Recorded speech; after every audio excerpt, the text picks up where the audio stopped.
Viber and Gang, brought to you by Viber, home of UK youth culture. Okay. So. Are we on? Yeah, we're rolling. We're rolling. Oh my God, it's actually on. Yeah, we're rolling. We're live 2020, baby. Yeah. So, host introductions. My name is Ike Semple, the host of the Viber and Gang podcast. And we're in a West London studio, Jukebox Studio, and sitting with me are two of my close friends. You want to introduce yourselves? Yep, it's Lone Soldier, aka Isolated Animal, aka Mayonnaise, back in the building. Co-host, I'm a co-host of Viber and Gang. Yes. It's Josh Oakley here, aka Jokes. Yes, Back in the day. Back in the Urban Kings days. Urban Kings. When I gave it a go at music, didn't turn out very well, but now we're here talking about it. So Yeah. He's gonna make a comeback. Don't worry, we'll make him have a comeback. Yeah.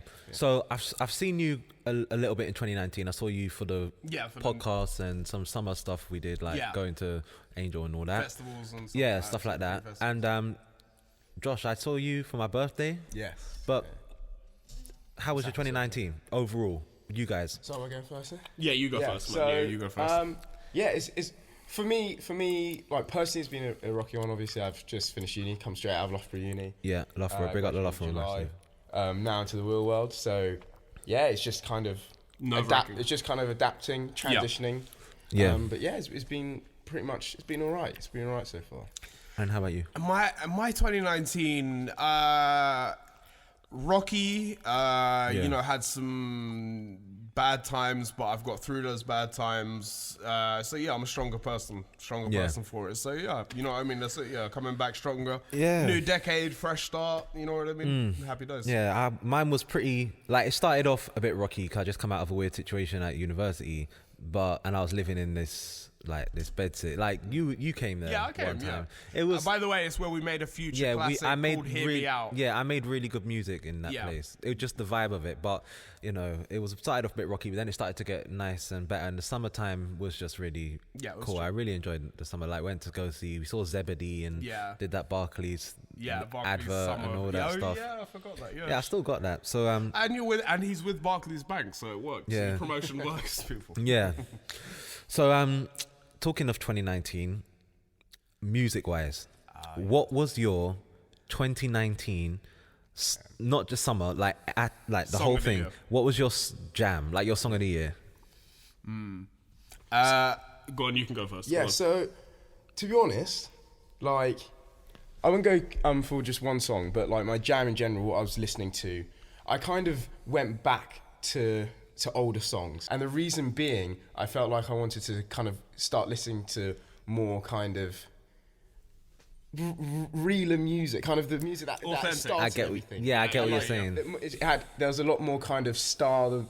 The kind of music, it was a lot more kind of raw, stuff like that basically. And I was also coming out of uni, going and in fact just being in uni, I've also kind of listened to some old school 80s classics as well, which you know as well. I know what you're talking about. Like 80s disco stuff. Yeah, they have go that. on, just name drops. Like Oliver Cheatham, like Wham. But like, you know, the song like Bodies Tonight by Sister Sledge, like stuff like that. Sister Sledge, yeah. It's just cool. It's just back in the day. It's chilled. It's relaxed. Yeah, happy. It's fun. It's summer vibes as well. Sometimes Yeah. you listen to it in the summer. That kind of stuff. So I've gone back a bit. Basically. So there wasn't one song from released last year that you were like pumping hard, or like that you would like. No, I think obviously there's been a lot of songs that I've obviously listened to from like 2019 and for especially kind of the stuff coming out in the UK as well. Yeah. Like the kind of like the new stuff, like you know, the notes and stuff like that, just that kind of music. You know, I've been listening to that kind of stuff, like UK R&B, I know what stuff you're like that. Like everyone has really. Yeah. But like Afro swing as well. Probably. Yeah, like a bit of it. a little bit. Yeah. I'm liking Burna Boy a bit as well. Burna Boy. Like, that kind of stuff, that Afro style stuff as well. Yeah. Okay. What about you?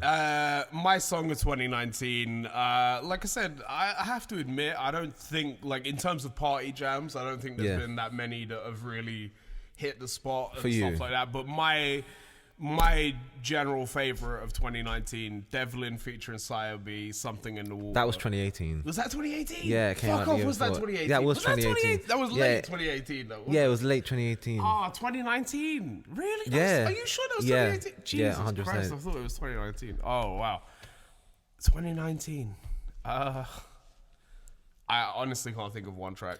You can't think of one I track. can't think of one track that was... What have you listened to, like, let's just take last week. What Yeah. song have you played more than 5 times in the last Okay, well, the song that I played more than 5 times in the last an week old one. Kind of looking at it. was 50 Cent Happy New Year, but that's an old yeah. track. That's Yeah, an yeah. old track. So as There you well. go. You're just listening to the old. You old guys are school. both like, Yeah, we're both old you're school going right old now. school. Yeah. What was your jam of 2019? Okay, fine. Because I sort of feel like I have to keep up to date with music. Absolutely. Just because I'm interested in like music, like whatever. Yeah. I really liked my 2019 jam was that song Don Walk by Stefflon Don. You know the one that has the TLC sample? Yeah. That was a really good song. Okay. That was just my favorite song of the year. But I also really like Boasty. Boasty. Yeah. Man, Boasty. Yeah, that song was decent. really That was good. decent. That was decent. That was a really, really good song. And then what else? I'm trying to think what else came out last I just year. say that Boasty song, the one line I always remember is the Idris Elba part when it goes, man gets slapped on the chin. Yeah. The bit I always remember. Yeah. But that one, I'm trying to think what else. There was some song like, not Cardi, like Thotiana came out in 2018. Yeah. But it sort of, I felt like it was a... It bridged over. Yeah, to because 2019. the remix with YG and Cardi B, that came out in 2019. Right. So that was actually like a bit of a bop, even though it's sort of like, it's not lyrical. No. And the beat is like a bit like, it's amateur, but it somehow it works. It works, okay. Okay. So that's a song that I like. But I've also been listening to old school stuff as well. Yeah. I like I'll tell you what I did like that came out last year. A song called Urban Jazz by I Am DDB from Manchester. She's and I just completely really really rated Ignorance is Bliss, like the whole album. Yeah, from Skepta. And not just that, this is coming from someone who hated Skepta, said he changed the scene for the worse. He brought in a different kind of fan base to grime, and it wasn't the authentic grime, but you really, really rated Ignorance is Bliss. I rated Ignorance is Bliss, and it made me go back and listen to Konnichiwa. Because at first I was just biased. Like I already said, I listened to it with closed ears. Cause I was like, nah, you're bringing all these like middle class kids to grime. Like this isn't what it's supposed to be. Like you've changed and it. I feel that. That's what I thought. But then once I listened to the Ignorance is Bliss, I was like, I feel like he hasn't changed his style for these new people. He's actually kept it sort of real. Yeah. So I can appreciate that. And he didn't go for the drill vibe either, did he? No, he didn't do anything to do with drill, which is like refreshing. Because that seems to be like really taken over. Let me ask you though, so when you listened back to Konnichiwa, did you have a different opinion of the album, or was it still the same? No, I had a different opinion because I listened with more openness. Before I was going to say it must be garbage because I don't like the people who like it. Do you know what I'm saying? So I was like, if they like it and I know that they don't have good taste, I thought that they didn't, then it must be whack. Garbage, Yeah. See, the thing is like, if an artist changes his style up and it attracts crowds that he didn't originally attract, then there's a problem. But if the artist is sticking to his own unique style, and that unique style is bringing together different kinds of people to listen to music, that's when music is good and great. Agreed. So if, for example, with like Skepta and stuff like that, he some of his new songs, like he's changed his style and stuff, and I can see why it's brought the middle class kind of people. Yeah, like this. the whole Ralph Lauren Roadman movement that started happening when as we were coming out of school. For example, people like Stormzy. I know you're not as much into Stormzy, but you have to admit his style hasn't changed from when he first did it. Yeah, that's his true. rap style is the same, and I feel like it has. I don't know. Attracted. I don't know. I feel like it has changed a little bit, in the sense that like. Subject matter or No, not subject matter, just as in where he puts himself. Because like, do you mean where he rates himself in the game? His ego. Yeah, then where he puts him, where he puts himself in terms of just promoting himself. Like, I feel like when he first came out, for example, he was like doing boiler room sets, grime sets with Logan Sama and Novelist and The Square and all these people. Whereas now I feel like he probably thinks that he's a little bit beyond, above doing that. And I can't see him going back to do a set, like a grime set. Yeah. But you don't grow by staying niche. That's the thing. An artist can't grow by staying niche, really. It only goes so far doing one small kind of thing like that. And No, because he does make he makes a lot of music, but that was something that he really did at the beginning, and to see him sort of just dip off after he reaching a certain level of fame. I think because after he got the fame that he did, I think he kind of saw himself more than just kind of the music he was making, but he saw himself kind of as an icon and like as a person himself instead of for his music. No, but instead a person, he saw himself as a kind of public figure. more than just making music. And so I feel like in that he's kind of adapted his music and maybe the way he portrays himself so that he attracts a wider base, right? Okay, but let me ask you this: what do you think the change was where he saw himself as a public figure, then, like, rather than just an artist? Like, at what point did that come? He saw how his new music, and like, for example, like the thing that really got him big was the like that freestyle. Shut up. Yeah, exactly. Shut up. Yeah. He saw how that was gaining kind of But that's grime. traction. And I think he's capitalizing on that by turning himself into a kind of brand. And He is. maybe, and I don't blame him for that. No. No, but the thing is, Shut Up is like really like his big thing, you know, everyone says that's that. what grime- But that's a grime instrumental. Then he done all those wicked Skangman freestyles were over grime. So you would think that when he reaches his next level, he'd owe some respect to grime and actually carry on making at least some of it. Do you know what I'm saying? Yeah, again, and then he starts making songs with like Ed Sheeran, like he's just, I get what you mean. Do you get what I'm saying? Like, you'd think that helped you. That was a stepping stone. That was one of the early stepping stones. Like wicked Skangman freestyles, those grime instrumentals, they helped you. You were riding grime, and now maybe he doesn't even realize. Maybe he doesn't realize how far away he's got from that point, because he still keeps saying he's the king of grime, but he doesn't realize how far away from grime he's got. Yeah. So I don't think he's actually acknowledged the fact that he's moved away from it. Maybe he hasn't. You see what Maybe, I mean? like you said, maybe in his own mind that he still thinks still he's like that. he is still grime. But as far as I'm concerned, this whole thing of being the king of grime is total bullshit. There's no way he can be the king of grime. The reason being, right, don't get me wrong, look, I'm learning how to rap, I'm not criticizing anyone, but at the same time, his raps are kind of samey. I don't see the flow changing that much, and he's kind of about, like, especially on that heavy is the head that wears the crown. Crown. We'll get to the We'll get to that later. We'll get to the review of that. But the point is like, 1 minute he's a gangster, then he's an activist, then he's gospel preacher, then Afro don't get me beats. wrong. You can merge things. You can merge genres. Yeah. But personally, I've never found Stormzy an interesting artist, and I think his flow is the same thing on every track, and he can't write a hook. Yeah, those hooks were sad. To save his life. To be honest, the thing is how do you define the king of a genre? Or, like, let's say the king of grime, how do you define that? It's someone... Like, even if you look at hip-hop, for example, go ahead. I could say Jay-Z, he's one of the most grossing hip-hop artists like ever. He's made so much money from it, of course. Right? And you could argue that some of the stuff he's made could put him on the level of being a king in hip hop. But then, is in saying, let's say Wiley's the king of grime, that's like saying bloody NWA were the kings of. It's like you're just taking the star of hip hop as the king. Do you do that, or do you take whoever's done so? No, you put. No, I tell you what you do. You put whoever's true to it. Whoever's the true. artistic integrity. Yeah, like, so for example, I would say that this is just a personal opinion. Like, I'd pick two people to be the kings of grime. Either JME. Oh, okay. That's interesting. JME or Big Nasty, because they're the only two artists. Yeah, hold up, because they're the only two artists that just stuck grime through the hard times. Because think about it, Wiley did Wearing My Rolex. Yeah, he did Heat Wave. He went commercial. Then Skepta did Rolex Sweep. And now he's bringing that up as well. Yeah, he's done that himself.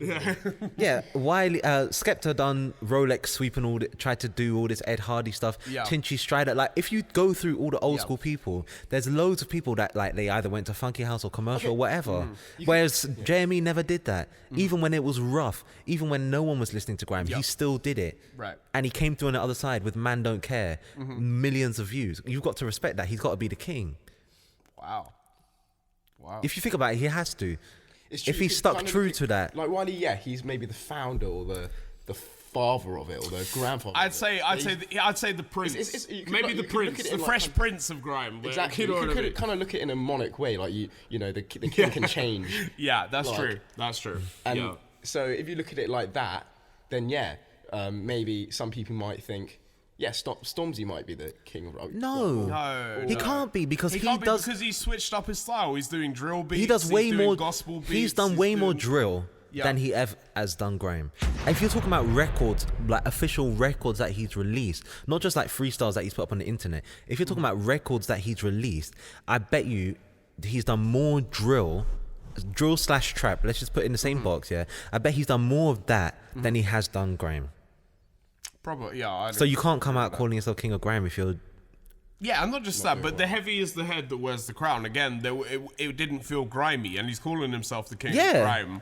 And I'm like, how are you doing that? And to be honest, the Ed Sheeran feature, it's all right. I've got nothing against that. I'm not saying, oh, look, Stormzy's going commercial now and that sort of stuff. It's just bringing it to a wider audience. But like I said, I don't consider him a good MC. What do you think of like UK rap in general then? No, UK rap in general, good. I rate. It's Really? I highly rate. Yeah, You don't rate. So you rate UK rap with when they talk about kind of money, cars, bitches. No. But then when Stormzy Okay, talks go. about real Go. stuff and his lyrics actually Go. do have a bit of substance to them, because they do compared to the UK rap that we listen to right now. Okay, It's yeah, like No, stuff is- no, that's not necessarily true. Okay, go on. Then. No, I'll let you pitch in on this, and I'll pitch in after. Go on, go. Like, rap is just like, it has to be about substance, depth, and all that stuff.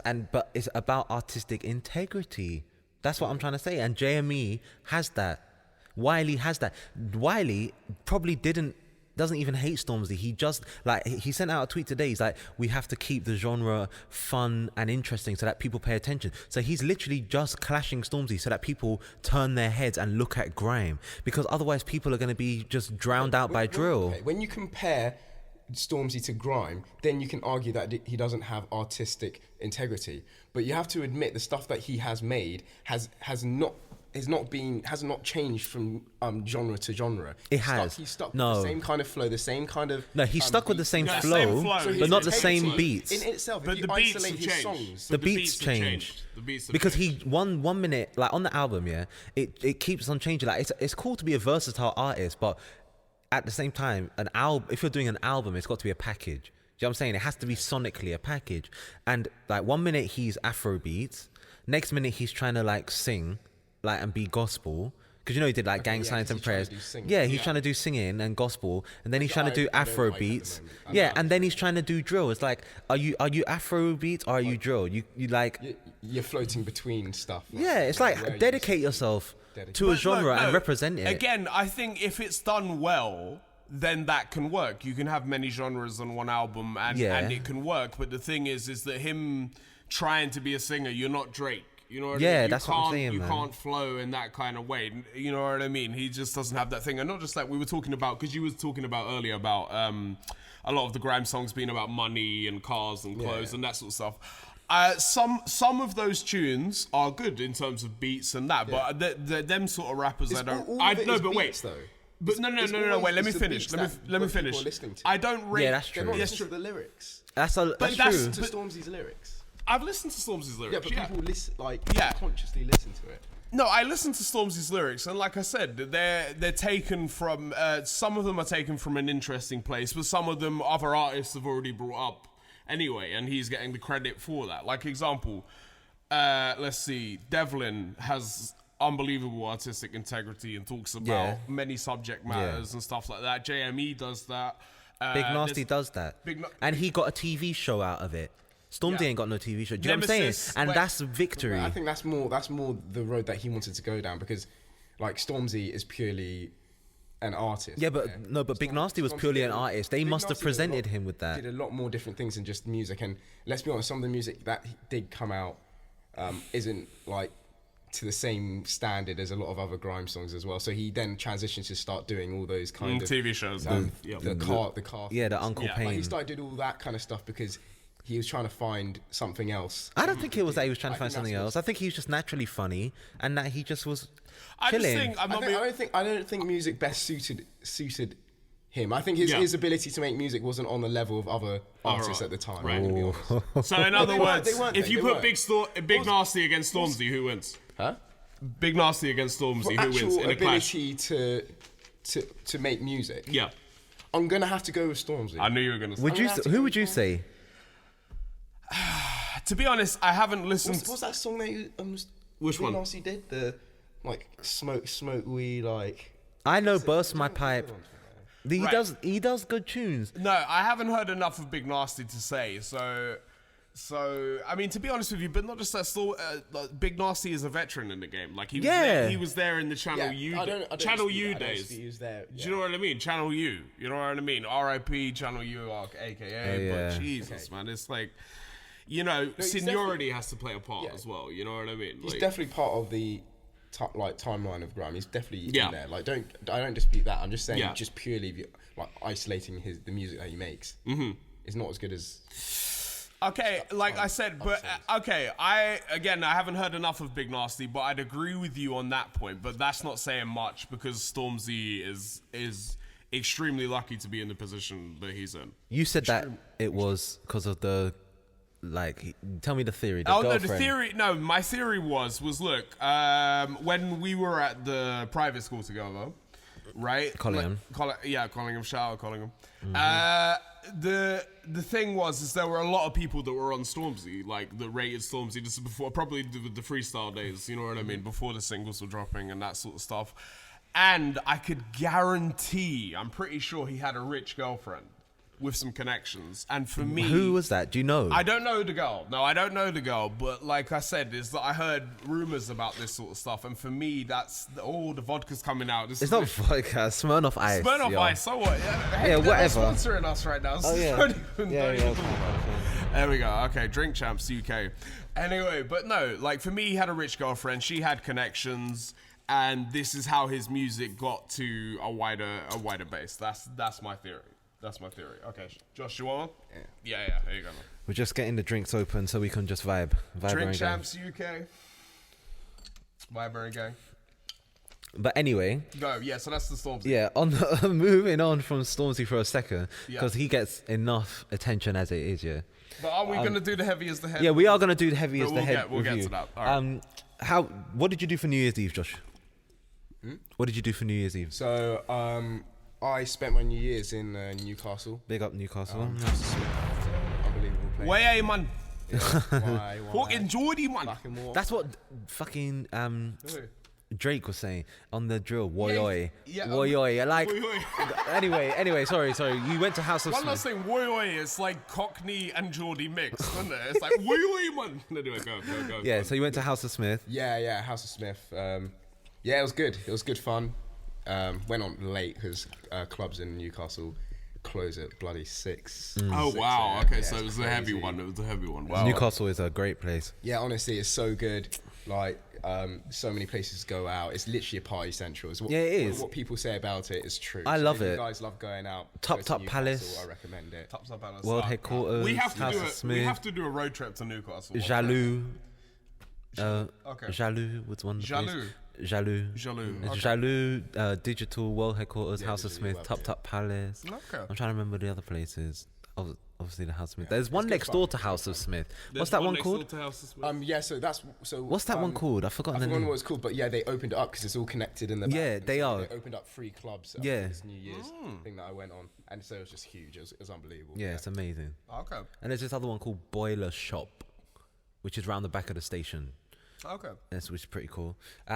New Year's, me and... one thing though, but where's that club that is it Top? Is there As I said, Top you Palace. said Top Palace, yeah. You already said that. Yeah. All right, no, I haven't been to Newcastle. Look forward to going. But yeah, me and you, go on. Yeah, we went out to an event that, I don't know, I think it was underwhelming. It was underwhelming, but listen, the lineup was big. It was DJ Shorty Blitz. DJ Shorty Blitz. Like Urban Weekender volume, like disc 2, like it was like I couldn't wait to hear Shorty Blitz. Yeah, because I like DJ Shorty Blitz. Semtex. Yeah, Dizzy's DJ. Yeah, Dizzy's DJ. And they had DJ Snips. Yeah, DJ Snips. Jump Off TV. Yeah, from Jump Off TV. And we were expecting an amazing night, and the venue for me was nice. No. The venue was the reason why it was bad. Inside the venue aesthetically looked nice. Yeah, it looked nice. But the sound system was not good. It's because that's what I always say to everyone. I was like, oh yeah, it was pretty cool, but it's an old. It's called Banking Hall. Yeah, It is an old bank. It's not. It is. That's what it is. It's not designed. The way you said it was like it's almost sounded like an old wank. I'm sorry, but it's an old bank. It's not designed. It's not designed for music. So the acoustics are totally off, and you can't hear what song's playing. So it was a bit disappointing, but you know, it was an experience. And the other annoying thing, we didn't get to see Shorty Blitz. Yeah, we didn't. And that was like, oh man, that was just, it was a shame. But next time Shorty Blitz is there, definitely we'll get him on the podcast. Let's get him on the podcast. Yeah. We will. One way or another, trust me. Anyway, go. Anyway, so New Year's Eve, what would you say, out of 10, what would you give yours New Year's Eve? Like, your experience. I had a great time. Oh, yeah. Jealous. I'm jealous. Solid 9 out of 10. 9. No, nothing in this world is perfect, you know. Yeah. So what would it take to be a 10? Oh, mate, you go interstellar, mate. That's fucking perfect. Yeah, honestly. No, it's good. No, it was good fun. Definitely recommend it. Newcastle was the hotspot for going out, so yeah, definitely recommend any time of the year, to be honest. So anytime. Okay. Yeah. Okay. Oh, do you want me to rate first? Yeah, well, I'm harsh with the rating. Yeah, you're harsh with the ratings. That's cool. I'd say the whole night, not the actual club night, but like if we just gonna go by the whole night, because we got to see the fireworks closer up and in a chilled atmosphere and had some champagne and stuff. Yeah. So I'd give it a 6.5. Yeah, no, I don't know. I think it's about 4. Yeah, the Banking Hall was I just couldn't get with it, and there was people fighting on the. I remember I told you. He told they me were like proper swinging. Really? It was proper fight. I was so drunk. I was just like, They were properly like fighting, and I just couldn't get with it. Yeah, no. Of course, no fighting, man. We're in the club here to enjoy ourselves. Yeah, man. They ruined it. Vibe out. New decade. Yo, cool. So, we talked about last year and a bit about Stormzy. Because that album was dropped last year, but what are you looking forward to this year? Who are you looking forward to artist-wise? DVLIN. Devlin all day, man. Of course, I'm looking forward to that next album. Outkast, from what I've heard of it, it was good. But what about 50? Oh, of course 50 Cent, man. Of course, look, he says Street King Immortal is going to be released. Well, on his Wikipedia page, it says February 2020. There's no way it's coming out because he would have been posting on Instagram and Twitter like crazy. So, yeah, I'm looking forward to the 50 album. We're going to review M's album later in the podcast. Yeah. Then we'll talk about that. You know his opinion already. Doesn't even have to say. But, yeah, that's it. 2020, they're the 2 artists I'm looking forward to hearing from. What about you, Josh? I'm actually looking forward to, like, kind of artists from different countries kind of getting together, because like we've seen it start in 2019. Yeah, no, it did. Yeah. And I think honestly I'd love to see just these UK guys doing stuff with like these American hip hop. Just song. But that brings about that debate that we were having a debate earlier about like should the UK be chasing like, America? I think just giving opportunities for like other countries to like show their stuff. Like to the world. For example, I know this is completely out of the genre that like hip hop and stuff, but for example, a good proper example is kind of Despacito, right? Because that came from where was it? Spain or something like that, right? And it's one of the most viewed songs on YouTube. Bear in mind, the guy who sang it, who made it, is literally from Spain. Didn't move to US or anything like. He's in Spain, he's Spanish artist. He keeps making Spanish artists, but is bigger than any other US song. Yeah, but there are reasons for that. But then you could argue Psy's Gangnam Style, right? That's a heavily viewed video. No, it's America. It's Latin America. That's what brought it. Because if you think about it, the whole of South America basically speaks Spanish, and Central America. So like from Mexico down to like the end of South America, literally, apart from like Brazil and like the Guyanese bit, they all speak Spanish. And some of the islands, you got Cuba, Dominican Republic, Puerto Rico. So basically, basically a whole continent. But I understand that song. I understand your argument. And no, but the thing is that doesn't necessarily guarantee a hit. No, but at the same time, you've got loads of Spanish people living in America. Yeah, absolutely. Like Latin American. Yeah, of course. You know what I'm saying? Like Dominicans in New York and that. Bieber maybe helps as well. Yeah, Bieber. Yeah. Bieber fever helped, of course. I don't know. I feel like that's the reason. I think I felt so good.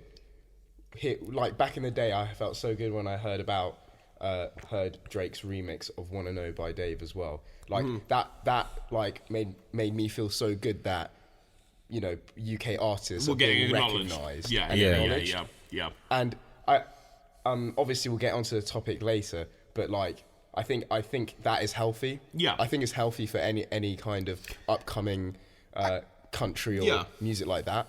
Yeah. No, I agree. I mean, listen, America will... If you do it right, if it's done right, obviously. America will always be the big boys in terms of popular culture, you know what I mean? Like, we know that. So therefore, when we do... If it's done with the right intentions, done well, it's healthy. When you get that, it's cool. But again, I think it has to come from the right artists, and it has to be... do you know what I mean? It has to be the right artist and the right point in time. And I think... realistically, the UK should have been acknowledged years ago. I remember even Devlin said on a record that Kanye acknowledged him. He said Kanye said that he was a gangster rapper, right? But Devlin goes, "I'm not a gangster rapper," right? So I think it's cool for us. Yeah, the thing is, what it is like, so you have people like Chipmunk and stuff who had songs that were also hits in the US as well as the UK. Like, yeah, but that's no. That was because of Champion. That was pop. Let me explain. So like, obviously, that's different because it's almost as if he turned into a US artist. He didn't hold on to kind of UK sounds. Even a UK persona. He took on a US artist persona, which I think is wrong. If you can hold on to a UK persona and let them hold on to their style, but also at the same time integrating the music with US artists, that is healthy. Yeah, but that hold is. the UK style. US don't take the US style. They just add their style with the UK style, and it creates good buzz, good music. That's healthy. But if the person's completely turning and changing, and then you have a US style guy in the UK like Chipmunk making this, then I don't think that's healthy, because then you've taken away the Britishness. Yeah, where's absolutely. I agree with UK that. in that? Yeah, I agree with that. Do you see what I mean? Absolutely. Fuck Chipmunk, by the way. That's all. Just wanted to say that. Go on then. What are we on next? Yeah, so I was gonna say projects that I was looking for. So you're looking forward to just US UK collaboration? Yeah, I'm looking forward to stuff like that. And also, but are you looking forward to international collaborations? Like, could we have Mexico and the UK? I don't know, Mexico. Like, you know what I mean? Spanish. Potentially, but I think it's one step at a time. One step at a time. Yeah. Because there is actually. And as someone from the UK, I'd like to see my own country people. do my people. Yeah, absolutely. But obviously, I would definitely love to see international. Yeah. You know. Absolutely, cool. Yeah, anyway, go. I was gonna say, so like artists that I want to see like drop music. Azealia Banks. Yeah, she's gonna drop something. Yep. So that should be cool. And she's good. She's got like, she's like the complete opposite of Stormzy. As in like, she can do loads of different styles and they work together. Yeah. It doesn't feel like jumping around. Yeah. And Anderson .Paak. Okay. He's like an R&B. He's like new wave R&B. Okay. He's really good. Is he American, UK? Or? American. Okay. So Anderson .Paak, Azealia Banks. Who else? I'm trying to think. UK. I mean, Godfather 3, Wiley is coming out. So that should be pretty good. Be interesting. Do we know any collaborations or anything that's happening with that? Or yeah, well, he said that he's got a song with Nicki Minaj and Vibes Cartel. Really? Yeah, really? And Drake. Gosh. But it's coming out. Or? Yeah, it's supposed to be coming out. Yeah, but but it's being held. Why? I don't know. Something to do with labels. I'm interested in that. Yeah, it's called Bad Like We. Bad Like We. He's like, they're not bad like we. Something like, he's been posting loads of snippets of it. Right. So yeah. I must admit, I don't like the album title name, but the collaboration's interesting me, so you know what I mean? So that, Wiley, I'm trying to think who else I've got. Solange. Solange? Are you a Solange fan? Yeah. Yeah, okay. I like her Again, stuff. I haven't heard enough of her stuff, so I can't say. If she drops anything, I'll look at that. And I'm trying to think, who else? Lone Soldier, when he drops something, I tell you what, you know it's going to be hot. You know? In the year 3000. No, fuck off. It's coming out this year. Don't worry, people. Ike Semple as well. Kano, okay. he might drop something. Probably. You? No, I'm trying to think who else. Like, Do you think Skepta will drop something this year? no, I don't think so. I think he's gonna do features mostly. Features, this yeah. year. I feel like because he dropped last year. Lil Uzi. Oh, okay. I'll give it a listen. You're looking forward to that? I'm not looking forward to it, but I'm saying that this is things that I'll give a listen. Okay, yeah. Like, I won't completely write it off. Yeah. Until I listen to it. You Yeah, know what I'm of saying? course. That's what I done with the Stormzy one. Yeah. So I'm fair about it. Well, you're a music journalist, so you need I'm to fair do that about it. stuff. You need to do that stuff. So, yeah, Lil Uzi, Eternal Atake. Okay, if Takeshi 6ix9ine releases an album, are you going to listen to it? I don't know. Do you know what? Maybe I he would. needs to just move to another country and just be quiet. Like, Yeah. I would listen He to needs it. to become a monk and take an oath of silence. I would listen to it. Do you know why? Yeah. Because up until You he want to got find out arrested- what the snitch is going to say. How much more snitch? No, because up until now he's done the gangster rap thing. Yeah, of you know, course. get pop. Oh, me blood, like all Yeah. this sort of stuff that he's talking about. By the way, the only track that I've properly heard of is the 50 Cent Get the Strap when he goes, suck my dick with your mother's lips. I was like, what? He's crazy, but Yeah. I want to see what he's gonna do because Yeah. he can't put no gangster shit in his music anymore. So what's he gonna do? So I want to hear He's a what gangster snitch. He's a rat. I want to hear what he's gonna put. Year of the Rat. That's what the album's going to be called. Who else? That's it. Okay, Those are the fair. people that I'm looking forward to. I mean, I'll probably find some more artists after Yeah. that I'm looking forward to Cool. seeing. But yeah, definitely. And I like Anderson Pat Solange. Yeah. I mean, I'm on that sort of new soul, like neo that's cool. soul vibe. Yeah, that's cool. So Yeah, you're a big Erykah Badu fan. I love you? Erykah know you Badu. do. Oh, I tell you who's supposed to be releasing an album as well. IMDb. IMDb. Oh yeah, you told me. So Yeah. is this an underground artist or? She's not an underground artist. Oh, she I don't know. She had like loads of, not hits. She had like a lot of buzz Features. around her. Right. Okay. Maybe like Was she 5 like a years featured ago. artist or was it her own tracks? no, it was her own tracks. Okay. But the thing is, it's like once you've heard one of them, you sort of heard all of them. Right. Okay. You know. Yeah. So okay, it's yeah. like, Okay. but since we're talking about artists that we like, Yeah. Is this my spotlight? Or this is your spotlight artist. Spotlight. Let me just give you like a overview. little rundown of what it is. Basically, every podcast we put a spotlight on an underground artist. They don't have to be new. They can be old. It can be anyone. Someone who's got a dope catalog who's not at the forefront, and we're putting a spotlight on them so that you can go check out their music. So, Lone Soldier, tell us what the spotlight. My spotlight artist is Nemesis, also referred to on YouTube as Nemesis London, LDN. Man, he's a great artist. He's in terms of American artists that he's similar to, he's got like a bit of DMX. You know, he's just a real dude, and he's been doing this for a long time. He did jungle raves. He's been around the scene for a long time. Yeah. You know what I mean? But hasn't got his shot. And the thing is, the track that we're gonna play for the viewers is called Many Mans, and I'll be honest with you, it's a good track. Yeah. But he's done better. He's done better tracks than that. You need to go to his back catalogue. His mixtapes is Darker Side of London, The Darker Side of London Revisited, and there's the third one. Can't remember the name of it, but yeah, Nemesis. You need to check out Spotlight. Yeah. Boom. Okay. Also Stone Cold Recordings. A lot of the production is done by O-Double. So yeah. So what's the song called again? Many Mans. Many Mans. Okay, so we're gonna run Many Mans by Nemesis London on Vibrant Gang, and when we come back, we're gonna be talking about Stormzy. Heavy is the head. That wears the crown. Yes. Okay, so we'll see you when we get back. Viber and Gang, brought to you by Viber, home of UK youth culture.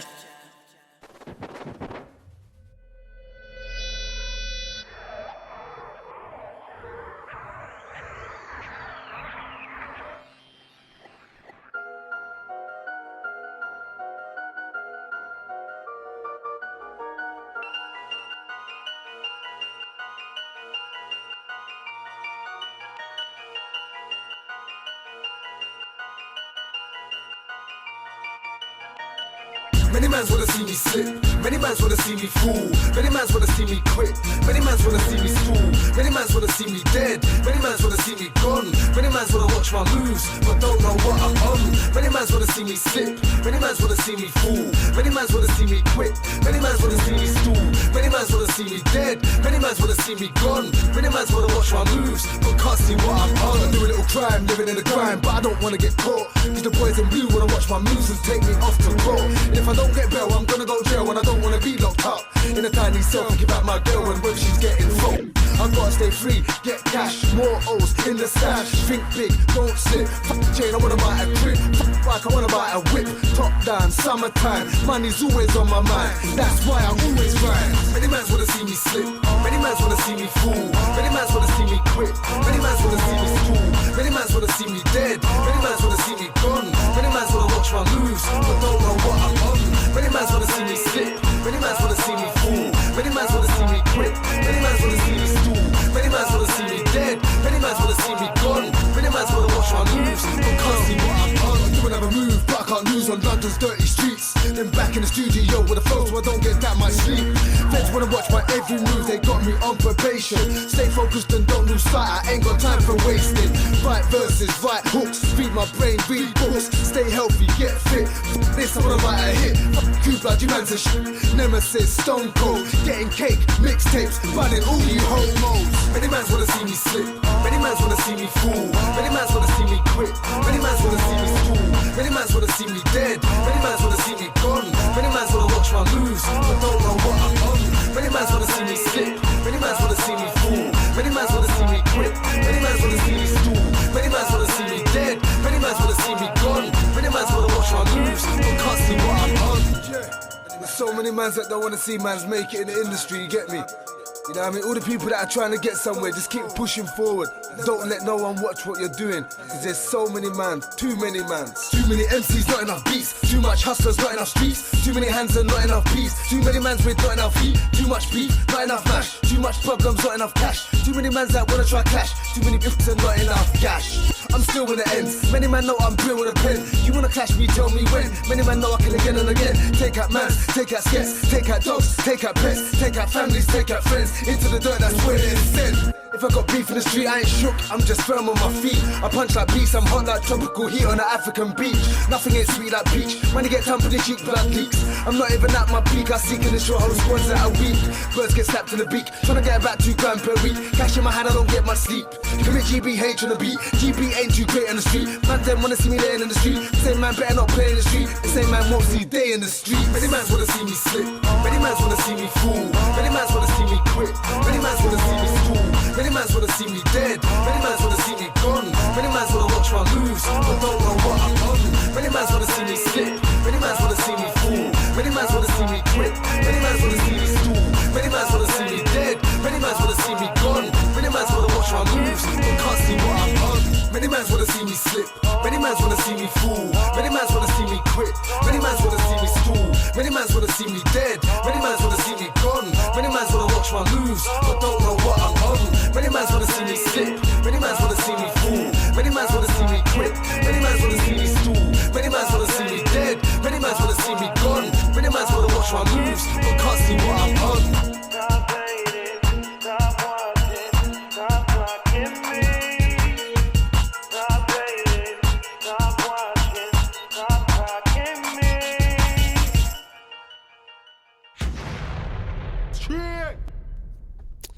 All right, so the song that you just heard was Nemesis, Many Mans. Yeah, and so now we're going to be doing a sort of mini review of the Stormzy album. It came out at the end of last year, but it's sort of risen up in the new year and hit number 1 this month. It was number 1? Yeah.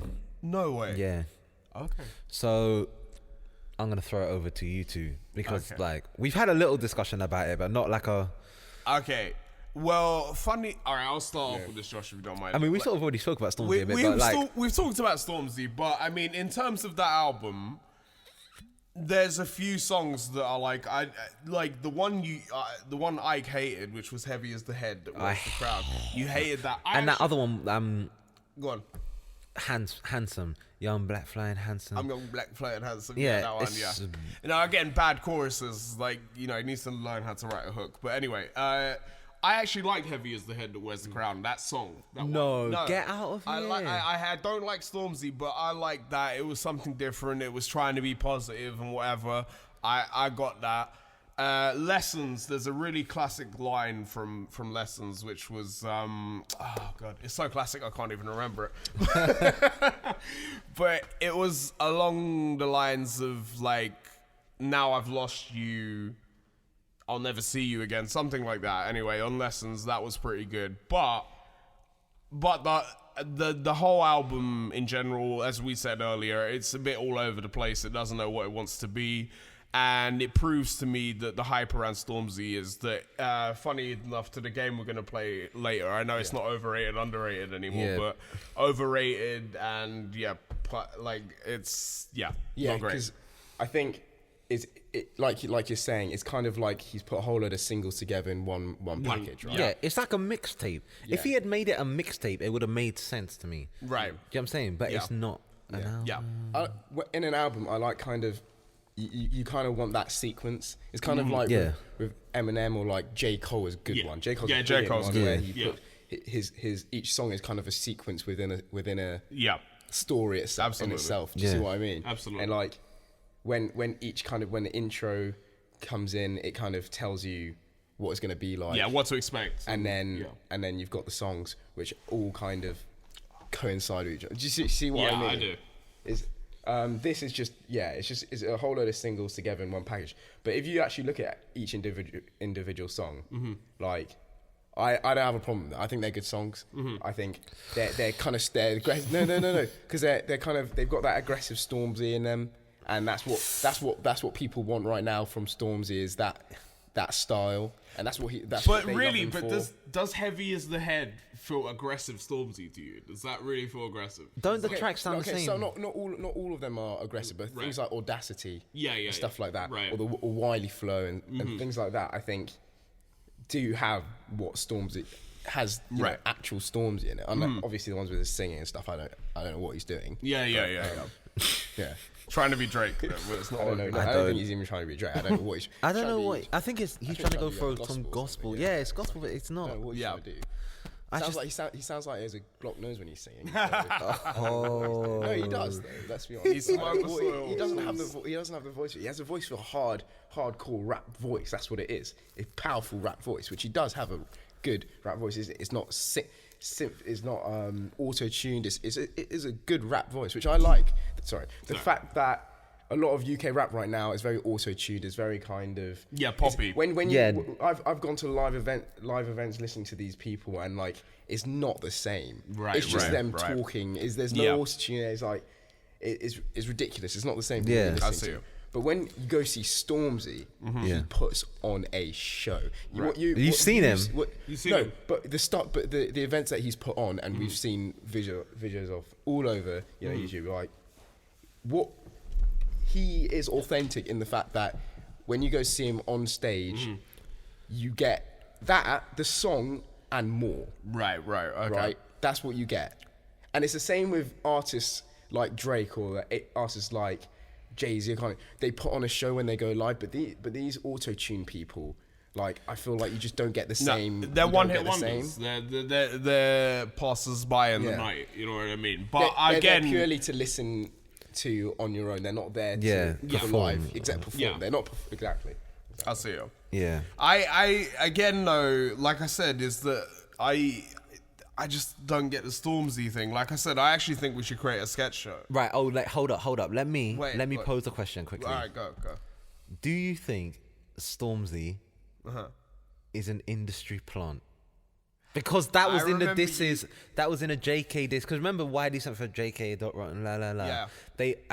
The people was come back saying he's an industry plant. JK said he's an industry plant. Right.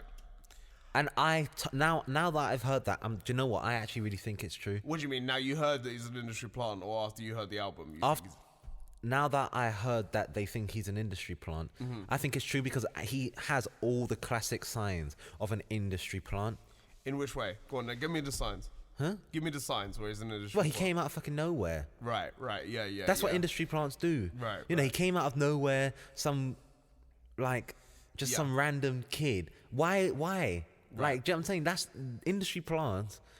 They always have that mystery. It's like, where did they come from? How did they come so big? Yeah. And it's because they're secretly like an industry plant. Plant. Okay. He's got to be. Okay. What do you think about that, Josh?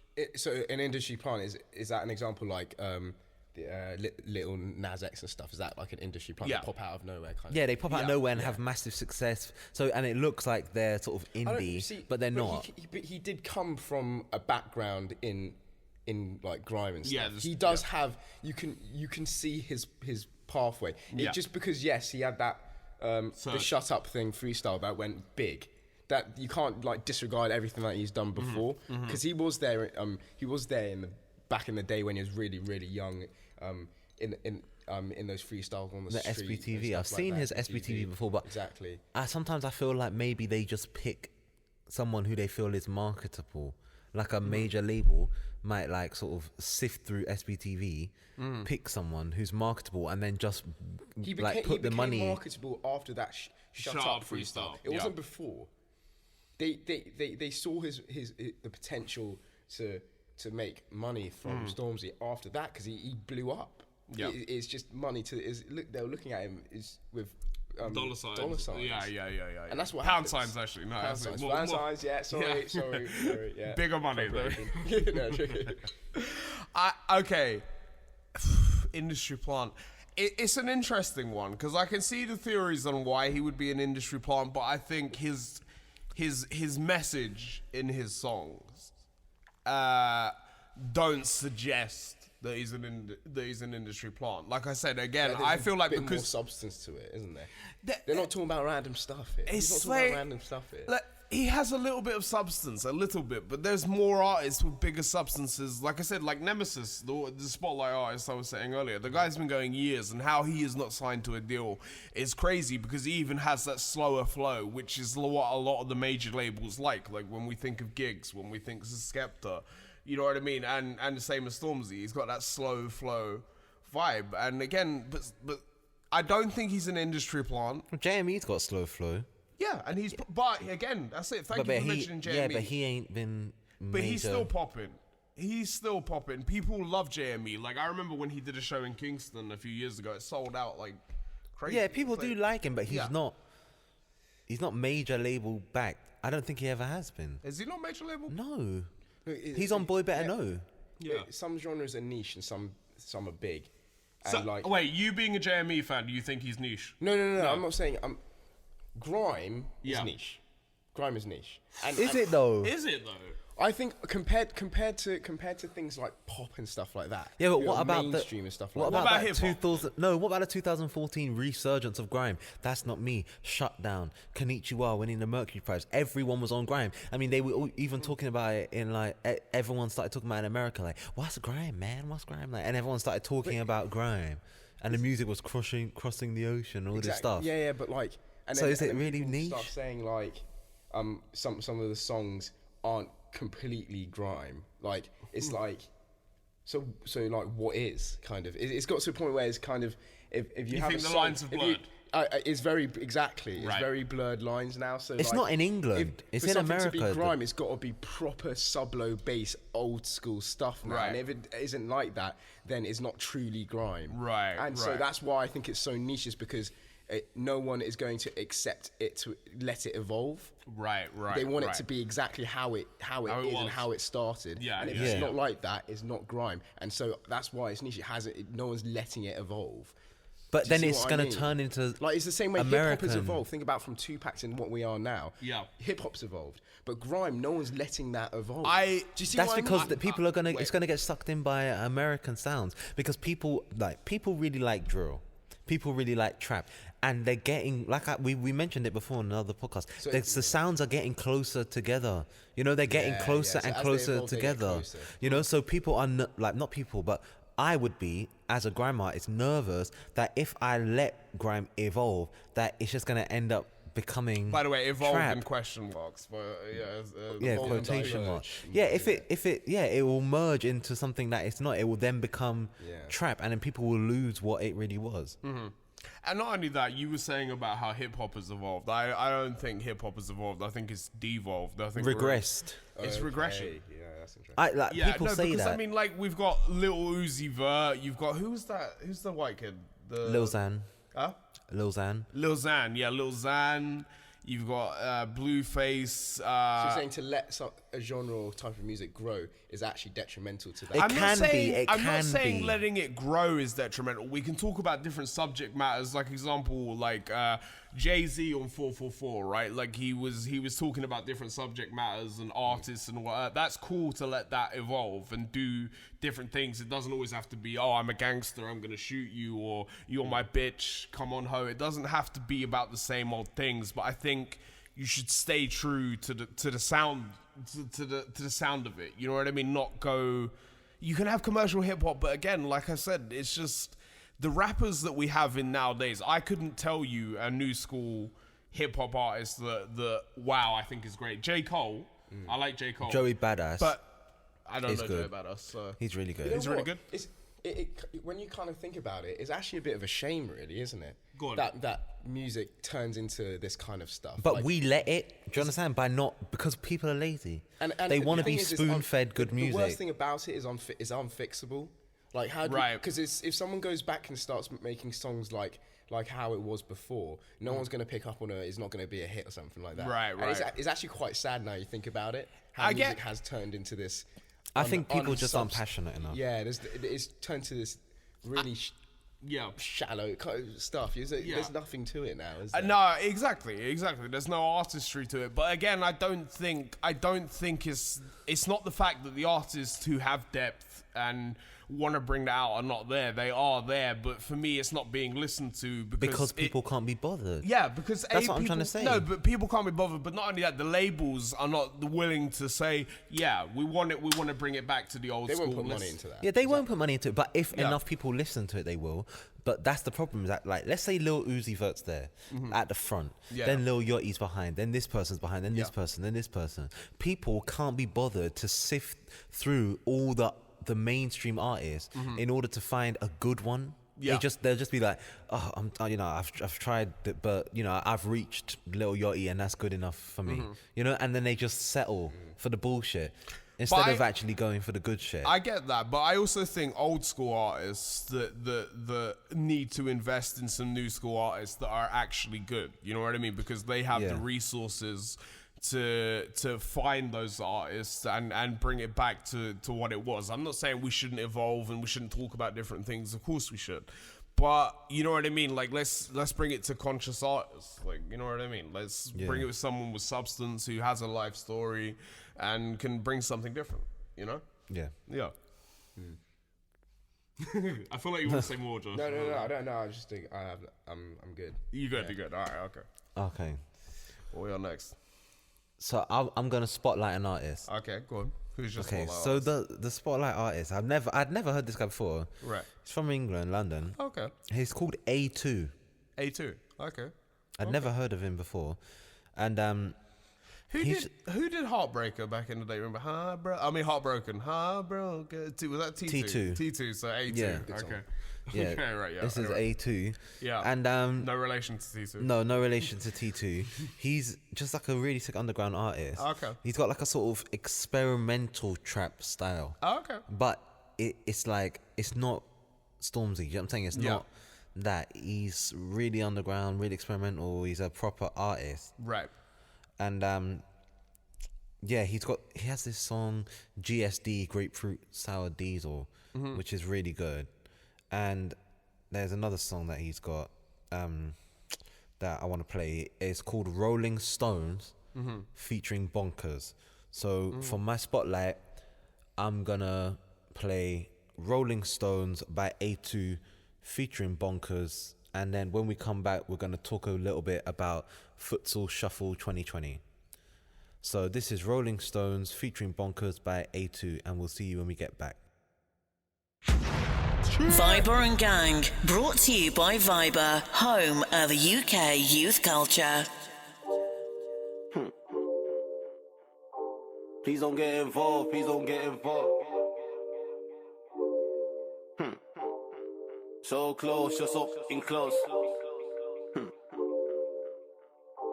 Please welcome your hoes, please welcome your hoes. Yeah, this is not a hoax. No, please don't get involved, please don't get involved. No, hoax. Please don't get involved, please don't get involved. I just make it work, I just make it work, yeah. I can show your worth, I can show your worth, yeah. Think I did it first, think I did it first. Thinking I'm the worst, baby girl, I'm just a fucking flirt, yeah. Getting hurt, always getting hurt, yeah. Bill of herbs and I hit it first, yeah. Don't compare me to these fucking nerds, yeah. She said it's magic what I do with words, fair, yeah. I like you heard.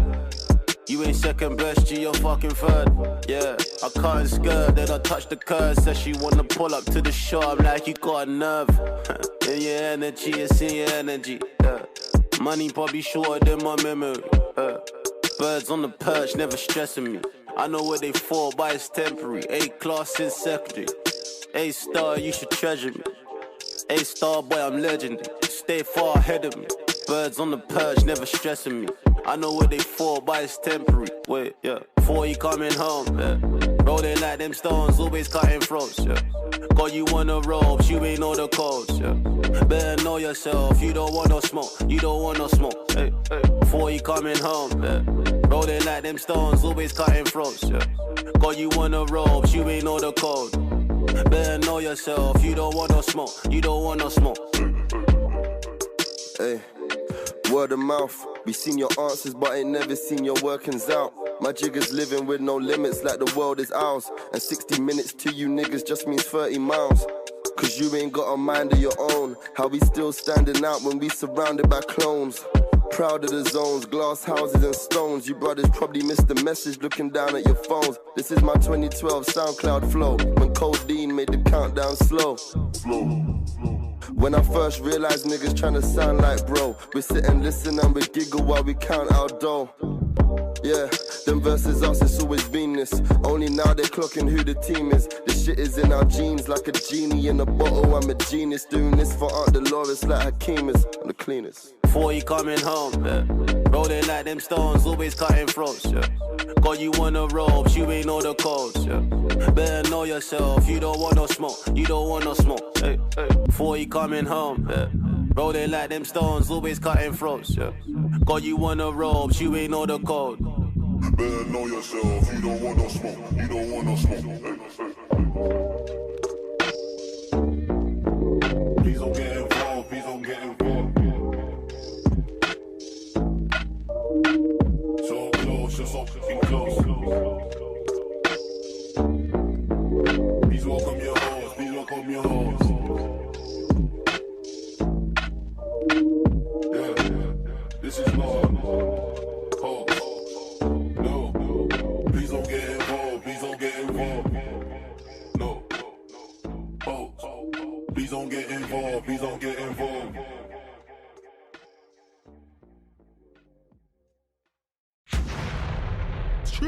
Alright, you're listening to Vibrant Gang, and that song that you just heard was Rolling Stones featuring Bonkers by A2. And now we're gonna do a little track review. We've all heard it, I'm assuming. Yeah. This is Futsal Shuffle 2020 by Lil Uzi Vert. Lil Uzi Vert. So what are we thinking? For me, the song is SOS. It's the same old shit. It's just, it's just your typical new school rap kind of trying to like. It's staying true to the newer rap genre. I'm not saying any different. It is, but it's just garbage. It's just garbage. Unrecyclable. Garbage. Yeah. Wow. Again, it's got nothing to it. Yeah, like, no substance. Don't know what he's saying. First off, like, fuck me. Wow. Mate, it's just.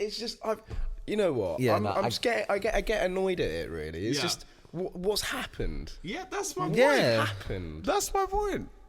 But you do not think that there is at least some artistic integrity behind it, in the sense that he's trying to experiment, because it doesn't sound like a rap, like a normal trap song. Like Migos, I don't think I could hear Migos on that song. No. Do you know what I'm saying? It's not an average trap beat. Like, they've tried to go down some different route with that. No. You know, it sounds like it's got that like it's got that EDM styley. But there was a lot of tracks that had EDM styley back in the day, so I don't think it. Yeah, but they weren't rap.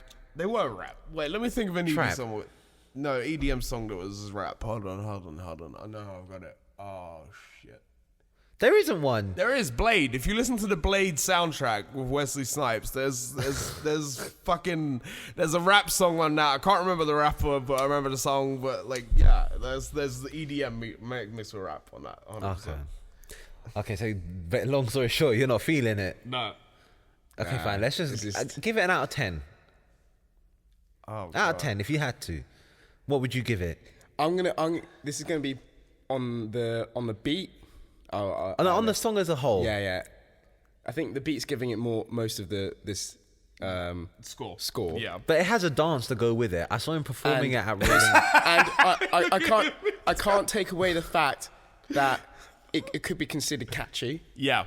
So in that regards, I'll give it a 5. Wow. Okay, 5. 2.5. I'd give it around like a 4, 5, maybe a 5, a light 5. Light 5. Okay. Yeah. All right. Okay, so we don't actually have much to say on that one. No, it is what it is. So it's just the new school. Yeah. All right. Okay, so we're gonna play the cosign game. Yeah, I'm looking forward to this. Yeah. So. How the game works. Yeah, how the game works. Let me break it down. Break it down. I've got a list of 20 things, and you individually, you have to make a joint decision. You have to tell me whether or not you co-sign it or you don't co-sign it.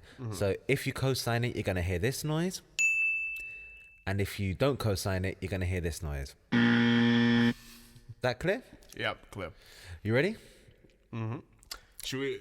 Who goes first? So what do you mean by like co-sign? Like co-sign, like do you back it? Basically, underrated, good thing. Co-signing. Yeah, co-sign is like, side. do you agree with it? Do you back it? Okay. Yeah. So, but give him an example. Like I could be like, oh yeah, I could say I co-sign Azealia Banks as an artist. You know what I'm saying? Okay. It means that Yeah, you're in her corner. Yeah, I back basically. her. Yeah. I agree, I like her music and that.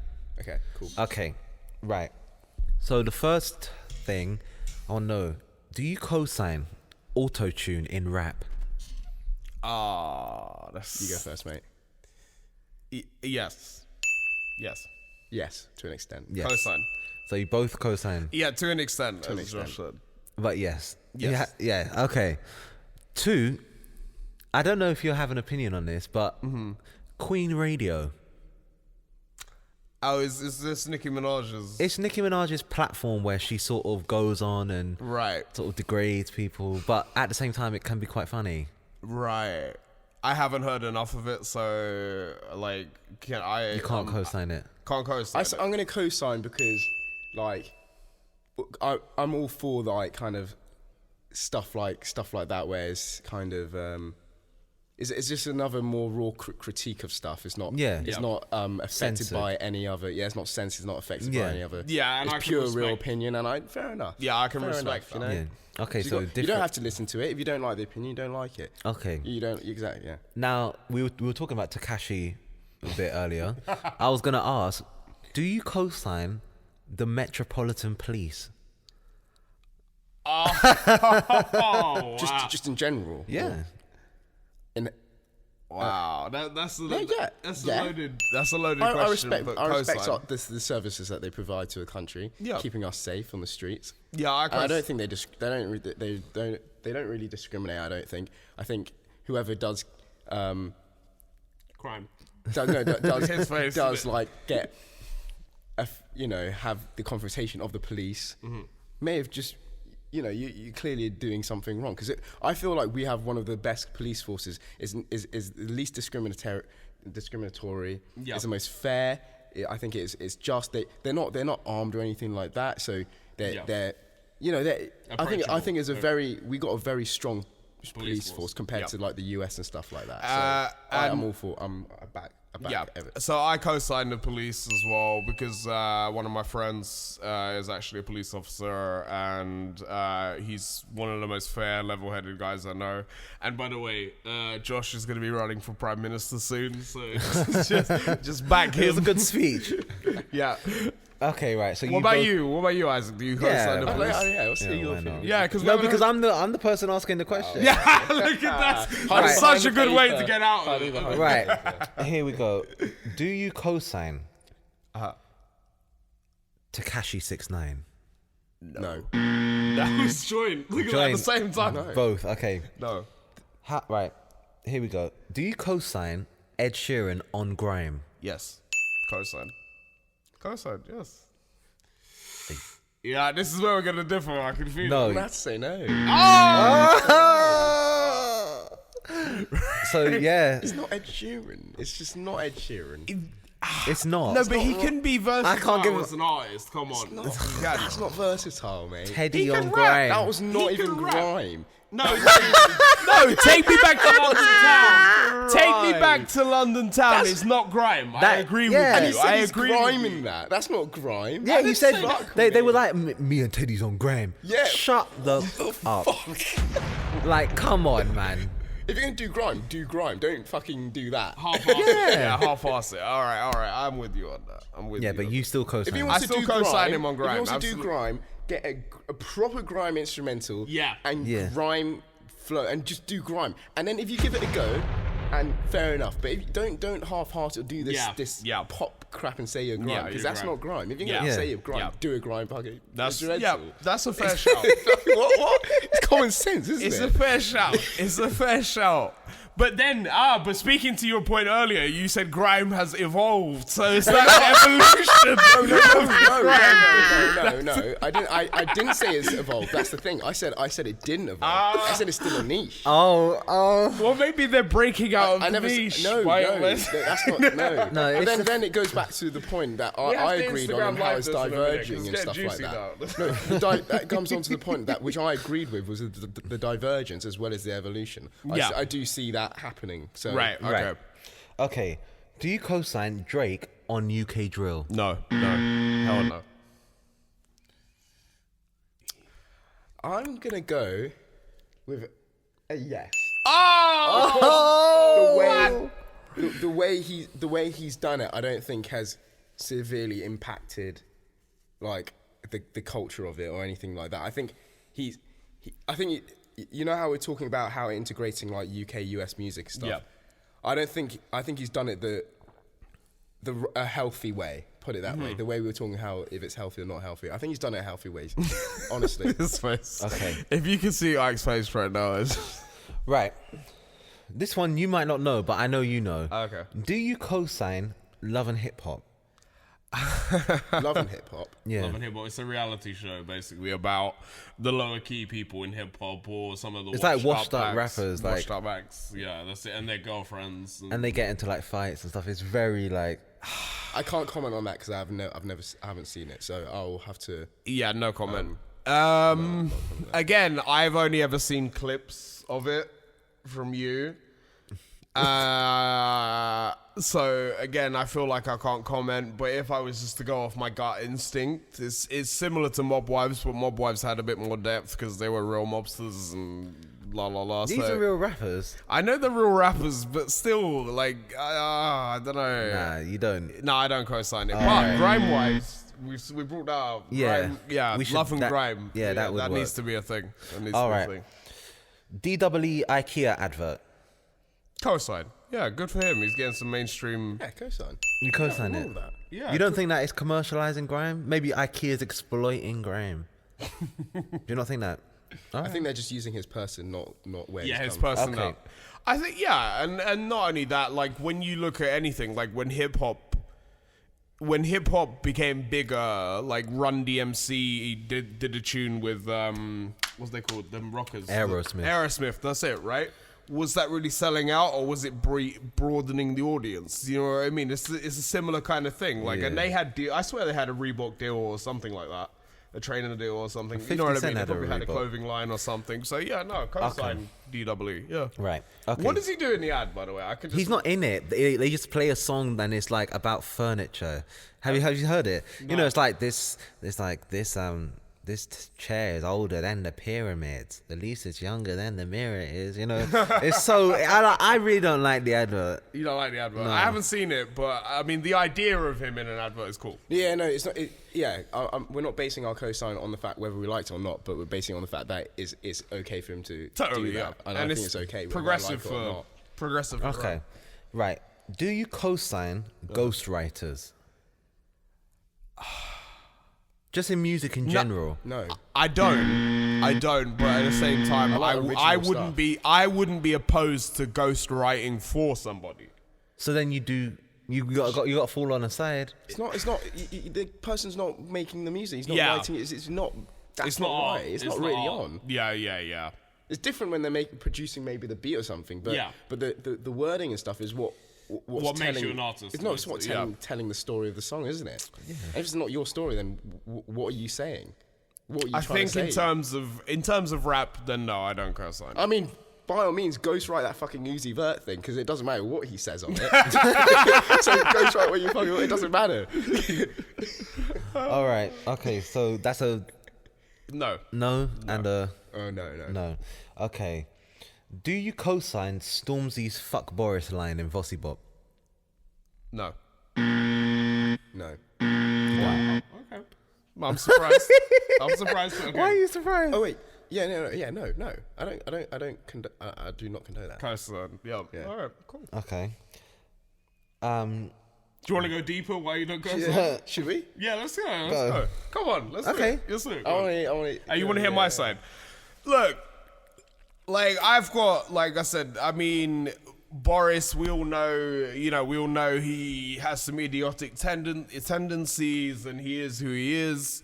But at the same time, you know, and I don't agree with everything he does, but at the end of the day, we'd be in a much worse position if Corbyn was in. So Really? 100%. Like I said, there's a line that I'll put in a record. It kind of reminds me of when Stormzy went to those kids and told them how Boris is a bad person. It's just, I feel like it's just so wrong to put Your those kind ideas of- onto somebody someone else, like so young as well and vulnerable. Impressionable. It's very impressionable. He's a public figure. Stormzy is a public figure as well as a absolutely, artist, absolutely. and it's like, is extreme. Mm-hmm. Is extreme wording what he's fuck Boris is extreme, Right. and it's unnecessary. And Yeah. I feel like it's not backed by any. By saying that, you're not backing it by any opinion anyway. Yeah. If it was in an actual discussion, he explained explicitly why. It's you're perpetuating something that a completely exaggerating a view on someone based off nothing. Yeah. And that's damaging not only to like not only to like how people think, but Boris as well. And like I feel like if you're gonna say something like that that's so politically motivated, do it in the right place. Do it Back to in the right facts. in the right debate. Is just throwing fuck this, fuck that. It's ridiculous. It's not right. It I doesn't understand. help. It doesn't. And help. like you said, if he'd have backed it in the song with a rap explaining why he was saying fuck Boris, then it would have had more weight, basically. But yeah, okay, so no co-sign that. What about you? Do you co-sign It's divisive as well. No. It's divisive as well because obviously it can incite hatred towards a certain party of people as well. Yeah. And I think division right now in the world is so toxic. It's so toxic at the moment. The division between the left and the right and stuff like that, especially with people like Trump and Boris coming into power. The world right now is, let's be honest, is toxic, and we can all agree with it. No, it's toxic right now, and stuff like that. I felt like you wanted to say fuck. No, it doesn't allow anyone to debate. It just causes more division. Yeah. And it detracts from the opportunity to debate it. By the way, I couldn't agree with you more because I don't know your It's turning into like question time. It's turning, of course. We have to get deeper into this. Yeah, political messages. Like I said, You're saying, No, it's good. It's good. I have friends who like a lot of my friends are pro-Labour, But I've got to a stage in my life where I'm like, I'm not gonna just nod my head and say act chilled. I'm gonna be honest with them and say, right, I don't really agree with your opinion. But I don't think you can do that now, especially with people like Stormzy saying "fuck Boris" and stuff. It's very hard. For someone on the conservative side, will find it very, very difficult to even talk about it, and that's how dangerous it's got. Where people can't talk about it. People so aggressive like Stormzy saying "fuck Boris," and people are backing that. It's dangerous. It's such dangerous talk. It is dangerous talk, but you know what? Like, I think people need to be brave enough and honest enough to talk about it, especially with their friends. Because, but I'm not denying when I've had these chats with some of my friends, the looks on their faces is like, oh my God, you support that. And I'm like, well, I respect your opinion. You should respect mine. And that's the whole point of living in an equal society. If we have people like Stormzy shouting, fuck Boris, yeah. All right, sorry. We can play the cosign. Let's go back to the cosign. Okay, right. Do you cosign Wiley's idiot skeng man this? Yes. I think it's great fun, yeah. Really? Yeah. Oh shit. No. No. Well, are you talking in terms of like, was it good? Like the actual song no, I'm saying, do you co-sign him or him doing actually going it? out and actually doing that? Him actually going out and doing that? Yeah, I do. Hella co-signed that. I don't. Really? Yeah. Why? He didn't need to. Okay. Yeah, no, actually, no. If you're thinking of it like that, then in terms of did he actually need to do that, then probably not. I think because actually from the actual content of it, should we go on to that now, or should we leave it for when we actually talk about that topic? Or number 15. Oh, we'll wait. We'll wait. Okay, we'll wait for that. Cut that out. Okay. But yeah. I co-sign it. Okay. You co-sign it, you don't co-sign it. I don't co-sign it. Okay, fine. And you don't co-sign it either, I right? don't. Right, but okay. it's not about me. Yeah. Now, do you co-sign Lil Nas X? No. I'ma go down to the old town road. I'm gonna ride there like ain't no God. Oh, he's having a hard time. He is. He's looking within himself right now. Josh, if you could see. I think I do. Really? Yeah. Okay. I want to say there's nothing wrong with it. Like yeah. You want to, but I'm gonna say cosign. Cosign. So your cosign, Josh's cosign. No cosign. No cosign. Because I mean, one last thing. Okay, he brought out that one track.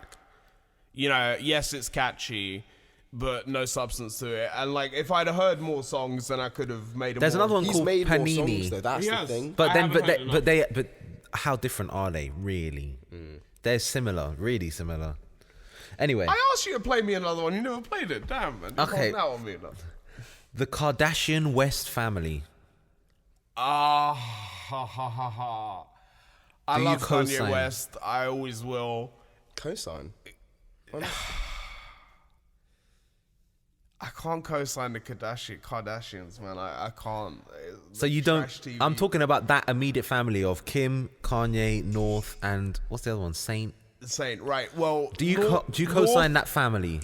Yes. Okay, so then that's Co-sign then. All Co-sign. right. But I don't co-sign the Kardashians. I can't co-sign Kanye, North, and Saint. But Kim, no.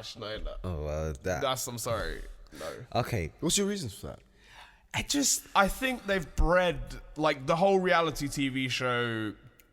I mean, they're like the pinnacle of reality TV, right? Okay, and the whole Instagram generation's been sort of what's the word? Influenced by them, and it's like, oh, how fake can I be? I need fake lips, fake boobs, fake ass, and that type of stuff. And I think it's bred this fakeness in society, and again, I think it's reached a level where it's also hard to get to know people because so many people are trying to keep up that facade of, oh, I must have this many likes and I must have this many followers. I want to be like this.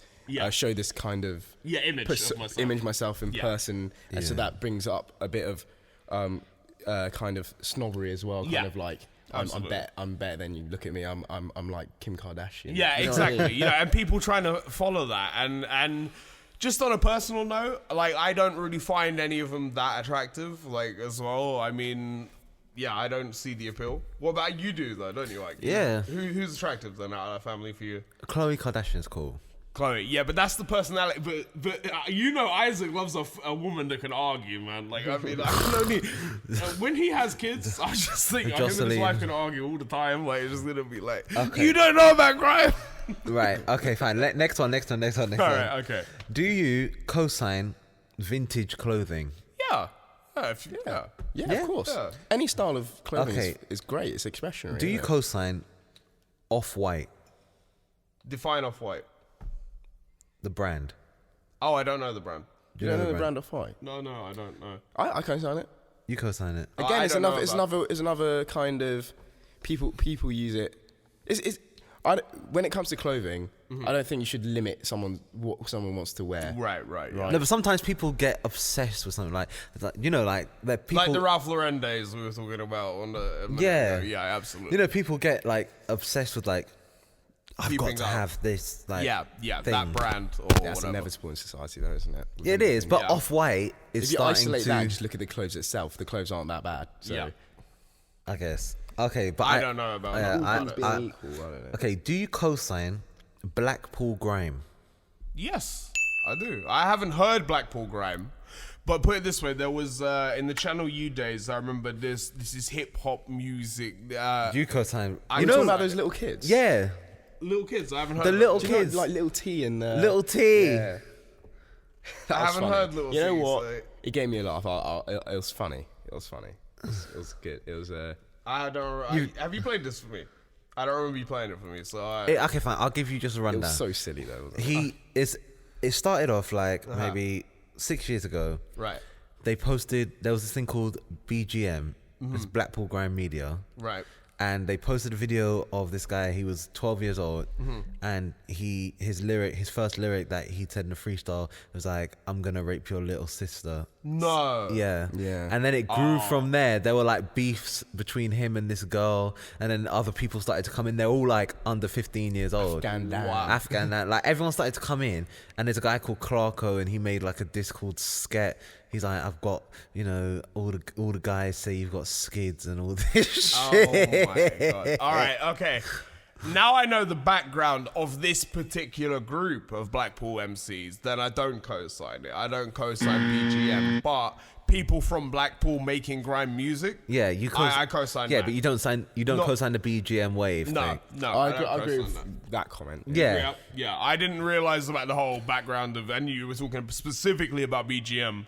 But yeah, like I said, I think no matter where you're from, if you want to do hip hop, you want to do grime, if you can bring something different, cool. Like, you know what I mean? That's it. And if not, at least you tried. Okay, do you co-sign? DJ Khaled. We the best music. We the best music. As 50 would say, the fat N word. Yeah, I'm gonna go. I co-sign. I love it. Oh, Josh, we were getting on so well, man. We were getting on so well. I I'm don't, not I, don't gonna have, lie. I don't have a problem with his kind of music. Like, Yeah. it's part of a genre, Yeah. and it's not like obnoxious or anything like that. It's music, and it fits within the genre that he's in. Yeah. Okay. That's it. Look, I mean, see what I mean? that Yeah, I get what you're track, saying. the track that he did with... So it maybe not be the genre that you like or the kind of music that you like, but it fits within the genre, and it's his kind of music. Yeah, and he it's hasn't his really style. deviated from that. So, fair do you enough. think Like, he's that's- almost like Timbaland, where he has a distinct style? Yeah, it's Like, just that's his music. You know, it's like, that song, I hate that song. What you mean? I don't know, baby, if you can take it. No, you want to see it? Nah, that song is so overrated. No, the song is good. Oh, Okay, Bryson get Tiller, out Riri. of here. Listen, my girl Riri kills it on that track. Okay, all right. No, she does. She's good. Right. Don't So get me you wrong, co-sign Khaled. No, I don't co-sign Khaled, but I co-sign that song, that one song so- from Khaled. Okay, I but co-sign, but not DJ Khaled. Okay, so you don't co-sign Khaled, but you co-sign the the song. what's that song called? Whatever the one was called. Wild Thoughts. Wild Thoughts is it? Wild Thoughts. So you co-sign Wild Thoughts. I Okay. do. Wow. I tell you, when I see Rihanna on that bed, I do. Right. Man, the things Do I you can co-sign Cardi? Oh shit. Yeah. I think she's entertaining. Yeah, she's entertaining, yeah. Yeah, she's entertaining. So you co-sign. You're saying yes, a defo You're saying yes. yes, co-sign, right. I think she's entertaining from a talk show perspective. Like Yeah. when you have her on as a guest, then, you know, she'll say some wild things. But her as an artist, She's like I said again, I like that song. I like it like that. Oh my God, that No, one I is like that song, garbage. but I don't co-sign her because she doesn't write her own raps. Yeah. So she's not an artist in that sense because she uses ghostwriters. really? Yeah, apparently she uses ghostwriters like for interesting. everything, which I thought she didn't. Like I like Bodak Yellow. I think it's a good song. And I like the Migos feature, like, you know that. Yeah, no, I like that verse. Yeah. But I like Nicki's more. But I like that verse. Yeah. She's still good on it. Yeah, but she then is. she didn't. Right, Yeah, she didn't fucking write it, so you know. yeah. Then you That know, if she changes wrote it, to her be own honest. stuff, then I'd co-sign See, her. I was doing based on the fact that she those were all her What songs she kind of wrote. thing. Yeah. Absolutely. But does that change your cosign? No. No. I don't really like ghostwriting. If it was her songs, then I'd be for it. But now that you told me that is ghostwriting, then it's just No, it's out. Oh, it's so not he's hers. flipped the cosign. Co-sign. Okay, right. Now, who I got after? Right, have you heard the song, this new Justin Bieber song? No. Okay. which what's it called again? Yummy. Yummy. British Skip culture that. again. Let's skip that one. skip How that one. about, do you co-sign? This final one. Do you co-sign Viber and Gang? Absolutely. Co-sign all the way. Viber and Gang, brought to you by Viber, home of UK youth culture. So, we just keep it moving. Bexy. Oh no, not Bexy. We'll do that after. Okay. Will Lil Nas X and Blueface, because they're like, we've fallen them Yeah. on the same category. Do you reckon they're gonna last this year? Because they were names like In 2019. 2019. I think I'm gonna be honest. I think they will most likely be one-hit wonders, and I feel like the music that he's come out now after the Old Town Road, I feel like it's just him trying to keep up, Yeah. or hold on to the hype. the hype. Yeah. And I think those are what the past songs have been, just to hold on to the hype kind of songs. And so unless he comes out with something original or amazing again, I think we're not going to really hear another big number one hit again from him. What about you? What about Blueface though? Or what do you think? Blueface? Or Lost? He was making loads of songs before as well. Like, But it's gonna wear down. It's gonna wear people out, like that sort of the offbeatness. It's gonna people are just gonna be like, I don't want to hear that in the club. is again, like his songs styles are the same, but the only thing is he's been making songs before that. Like he's not as just I'm gonna start making music and he gets a hit kind of thing. He's Right. been around. For a long time, right? Not So- ages, only like a year. He had like a mixtape in 2018. Okay. Lil Nas X. It's going to be interesting because basically you're saying the songs he's brought out after Old Town Road are very similar. They're right? very similar. They're very, Right. very similar. It's Very just like similar. a sort of, I'm going to try and do an Old Town Road again. Right, But not right. the same melody, not the same lyrics. Right, But right. still the But 808s. that country hip hop fusion. Yeah. Right. With Blueface, I think he's going to be the same level as any other kind of rap artist at the moment. Yeah. That isn't as big as kind of like Drake and stuff like that. You know, just Yeah, that low key. little Yachty or that, Yeah, kind of, yeah. that Yeah. level kind of stuff. All the I Lils. reckon. It'll be When did everyone features, become Little, Do by all the that way? kind of stuff. Do you see what I mean? Yeah, I do. But when did everyone become Lil? I mean, it was like after Lil Wayne, everyone, Lil Uzi Vert, Lil this, Lil. Anyway, but. What about Big? Yeah, what happened to Big? Well, he got Big Crit. Yeah. And you got Big Nasty, I suppose. If you Yeah, want but to he didn't come out after. Yeah, all right. Fair. Anyway. All right, but anyway, yeah, so Lil Nas X, I don't know, he might be able to carve a niche into this country music meets hip hop. He might be able to, I don't know. For me, with Tekashi 6ix9ine going away for 2 years, I think Blueface will remain in that mid-card roster of artists. But yeah, I think out of the two, Lil Nas X will probably be the one to fade if they're gonna fade. What about you? What about you, Hosty? I don't think Blueface is gonna last. You don't? No way. No? No way. You don't even People- think with Takeshi look, going away? When you're in the club, yeah, Yeah. and you've got someone rapping on beat, and then they mix in a Blueface song, it's just gonna throw the whole vibe off with the rapping. I feel like. But you don't think people are just listening to the beat rather than the lyrics? He'll be around for features. He's got a good voice. Yeah, he'll do features, but I think he'll be like featuring more on like an underground level. I think that he's spiked up, and I think he's gonna spike down. Right. I think he's been up, but I think he's gonna fall quick. Okay. Like 0 to 100, 100 to 0. Yeah. All right. I think he's gonna be on like an underground thing. It'll be interesting. All right, now Bexy. So by the way, that's your crystal ball prediction. This Blueface. No, that's not my crystal ball prediction. Okay. I think a lot of this kind of music, it doesn't have much longevity in it anyway. Yeah. Like Lil Yachty, Little Uzi Vert, all these people. They don't There's do no it longevity like Drake or like Kanye West and like War by Drake. Yeah. Doesn't have longevity.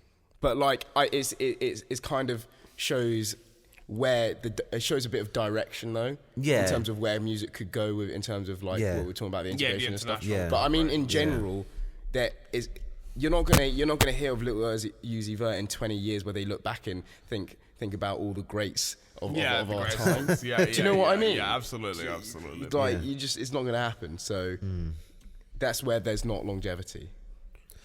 All right. So, but one last thing I want to say, yeah. I respect the fact that somebody can make it from nothing to something. So in one way, you have to give them credit. It's so easy now, though. It's so easy. It is. It is easy. You think so? Yeah. Because like, wait, says you about it's so hard to make it. It is fucking hard. No, it is hard. No, because it's different. Because when you make real music and stuff, it feels like real music doesn't hit as much as all this the BS. All the BS. Yeah. Right. It is hard to make it. Okay. But for lucky cases, right? It's easy. Like Justin Bieber found on YouTube, like that. For those people, it's easy. Right. But they're the 1 in a million. Yeah. The route was easy for them. Like, Right. Okay. But not everyone gets that route. Yeah. That's the thing. Bexy, artist review. So, Bexy is UK rapper. Caucasian male. Mayonnaise. Has been around for a couple years. Right. And he's been doing stuff, releasing a lot of stuff through World Star, but also on his own YouTube channel. And do you remember in that podcast when we said there's no UK Tyler the Creator? Yes, I do remember that. Yeah. I do remember that. Do you think that Bexy could become this? I think Bexy would become his own thing because he doesn't remind me of Tyler the Creator. He doesn't. He reminds me of his own thing. He's like a goth. He's like a goth meets hip hop. Like, you know what I mean? It's like a fusion of that. He's like a goth hip hop kid. From what I heard of his stuff, it's not terrible. It wasn't what I expected. It wasn't like pure garbage like the little people we're talking about. But I do think he needs a more distinctive British accent. You know what I mean? I want to know that he's British because for me, if I could hear that more, I would buy into him as an artist and go, okay, at least he's something different. I'm going to be honest. I just get US from him. Yeah. It's kind of like it does. He's a US. He's from the UK, but he's like a US artist. Yeah. Do you know what I mean? That's it's kind of what like that's it goes back what to I that chipmunk thing I was talking about, where is a US person from the UK kind of thing. Yeah. And like, well, I don't see UK in that. I can't connect with the guy. Yeah. Really. Right. I think that he's like, he reminds me. Do you know what he reminds me of? Go on. He reminds me of a sort of Iggy Azalea. Like as in, he's a person that's not from America, but who sounds American, who has just not even that, just someone who's turned their back on their roots and just gone straight for the American dream. Right. You know? Right. Because that's what she did. You know, she would talk Australian and then she'd be like rapping and dancing. At least he did a song that said London to 1800 or whatever the hell. Yeah. It was, you know, so he's still. So he still embraced where he comes from, but he's not talking like that. You know, he's talking like this, and that's definitely not how he's from Essex or something. Right. And on the Sway in the Morning that he did, he says, yeah, man, he talks like normal. Normal. Yeah. And then the guy Sway, he's like, I thought you were American at first. You sound like American artist. Oh, even Sway said that. Yeah, wow. and then he's like, oh, I don't know. That's just how I rap. Right. And then he's like, oh, do they fuck with you in the UK? He's like, oh, they didn't at first, but they fuck with me now. Right. Do they? Right. Do they? Like, you know what I'm saying? That's what I was like. Does the UK fuck with Bexy? But you said to me, you think he's gonna be big. I do think he will. Yeah. I think he will. Yeah. Because he's different. People like the uniqueness. The unique shit. Yeah, unique selling point. It goes in line with all the Takeshi and all that. All that kind of stuff. He has that so vibe. People who listen to that will pick up on him. Like, 100%. Yeah, because people nowadays, it's not so much what you sound like; it's also how you look. Yeah, you know, like Lil Yachty with the red braids, Tekashi with the rainbow hair. Yeah. You know, people with the grills and all this shit. So he fits that mold of, you know, I'm wacky and I look crazy. Yeah, and I'm a rapper. Yeah, and that's gonna get me attention. It's true. It's true. Like I said, I want to hear more Britishness sounding from him. So if we can do that, then I'd co-sign it. But yeah, it's going to be interesting to see where it goes from him. Yeah, I actually was surprised.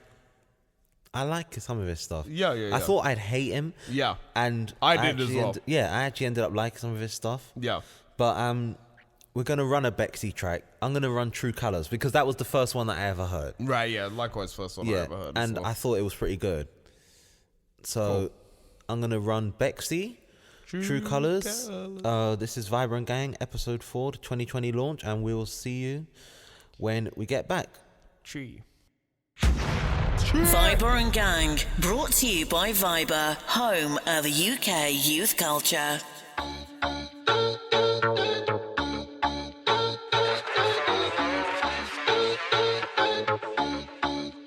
If they fuck me over, then I'ma be fine for revealing your true colors. I'ma say thank you. Fuck 'em off, call you off quicker than a man. You done enough, get the fuck away from my section. Then I'ma be fine for revealing your true colors. I'ma say thank you. Fuck 'em off, call you off quicker than a man. You done enough, get the fuck away from my section.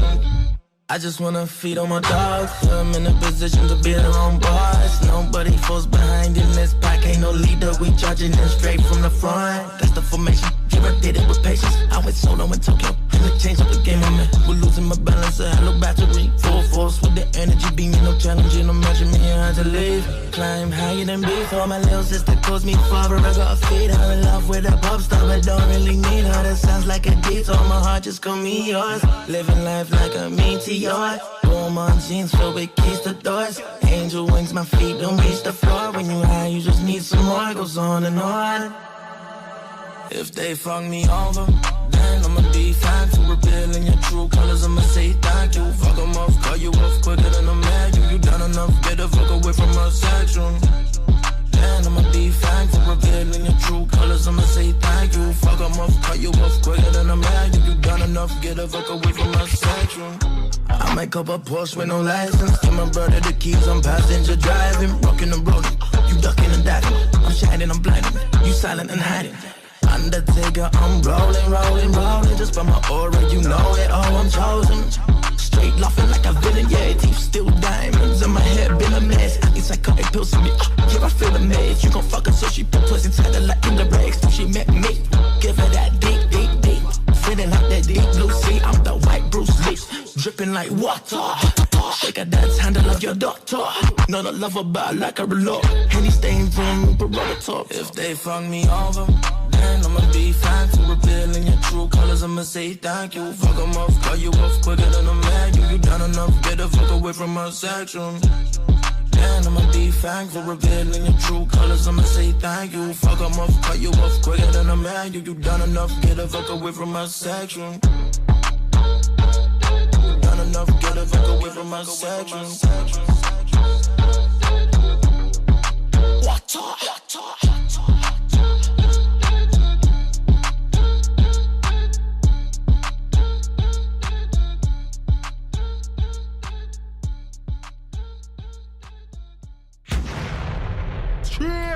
Okay, so that song that you just heard was Bexy, and it's called True Colors. Now, Josh, it's time for you to spotlight an artist. Let us know who you're spotlighting today.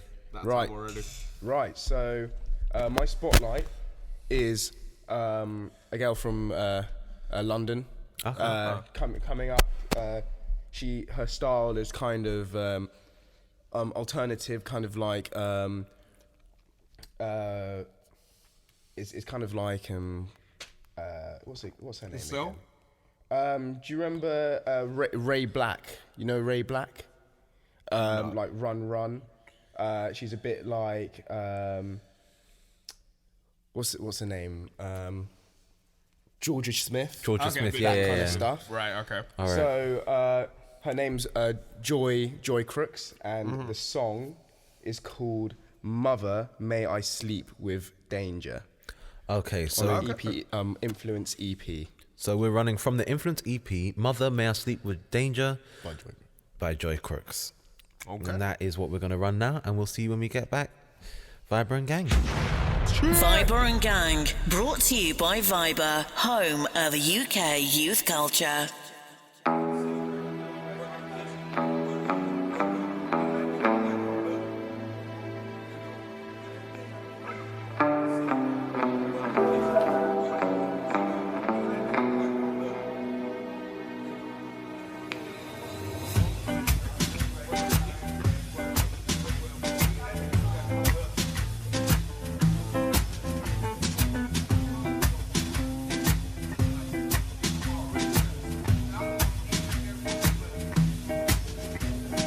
Mother, may I sleep with danger, please? It's been knocking on my door since I was 17. Oh, and you saw, but you chose to ignore.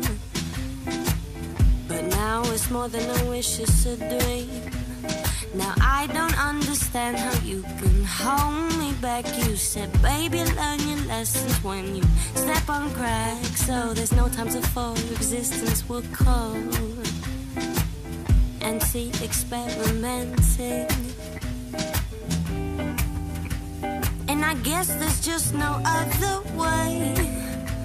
I've been drawn to a new escape, 'cause I'm wearing bamboo and I'm picking up zoots. I slipped away. Now I'm tonguing on a Rizzler, and your sassy snow's a deal for us. Oh, a danger's got me wrapped up round its thumb, but it's no trap 'cause I'm in love. I said I'm in love. I said I'm in love.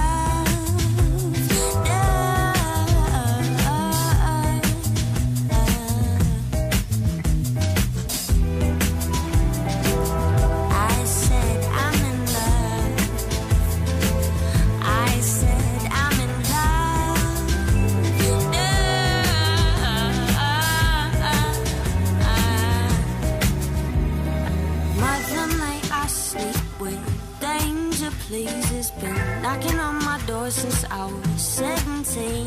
Oh, and you saw, but you chose to ignore. But now it's more than a wish, it's a dream. Now I don't understand how you can hold me back. You said, baby, learn your lessons when you step on cracks. No, there's no time to fall. How you go?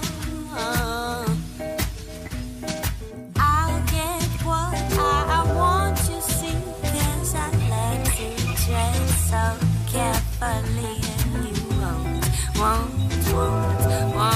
ever know. So mother, may I sleep with danger, please? It's been knocking on my door since I was 17. Oh, and you saw. But now it's more than a wish, it's a dream.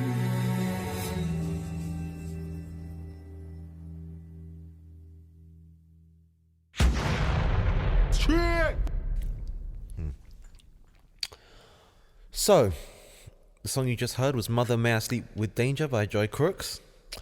And the next thing we're going to do is we're going to talk about Drake's new UK drill track, War. Opinions? It's catchy. Is it? Jesus. Oh, yeah, Is it? I think it's quite catchy. Where's the hook? I didn't There isn't a hook. No. I genuinely think like is a good song. Do you not think that's cultural appropriation? No. So coming back to like that the whole integration argument. Yeah. The way he's approached the UK and their music, I think is actually helped us because he hasn't gone. It's not like the Ed Sheeran thing with grime or anything like that. No. So he's not like Disagree. No. So he hasn't gone. Ed didn't do it. No. So he hasn't gone and taken the music and changed it, or taken parts of it, changed it, and then kind of utilize that in the US and say, look, I've made this cool new beat and cool new song, and the US the US aren't looking at it as this is a new Drake, flow, this is cool, this is Drake. They're not saying, do you see what I mean? It's not like he stole anything. Because if he did though. No. He stole people saying, "Oh, he stole Heady One flow." No. It's not. He's not stealing it. He's embracing our style of music. But that's the thing. That's the argument. People, Yeah, but it's a divide. Some people say appropriation. There's no hostile intent in it or anything like that. He genuinely likes our UK style of music, and he wants to. He's embracing that.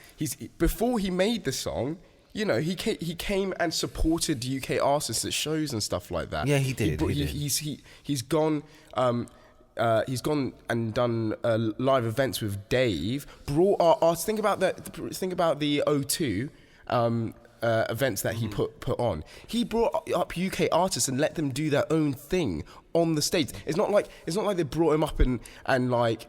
It's not like he started playing all these songs that he got from that have a UK style to it, and then start put on this event. He's acknowledged the UK roots from it. He's acknowledged where he's got where it came from, and that he likes the UK, and he's trying to bring us up with him by bringing him into the events. By and stuff mirroring like that. someone, that could, it could also sort of bring them down in a way, because you then overshadow them. Do you know what I'm saying? If someone, let's say you're wearing whatever you're wearing, and then someone who goes on TV wears what you're wearing, they copy exactly what you wear, and then everyone's like, oh my god, look at that jumper's so cool. You'll be like, but shit, I had that jumper first.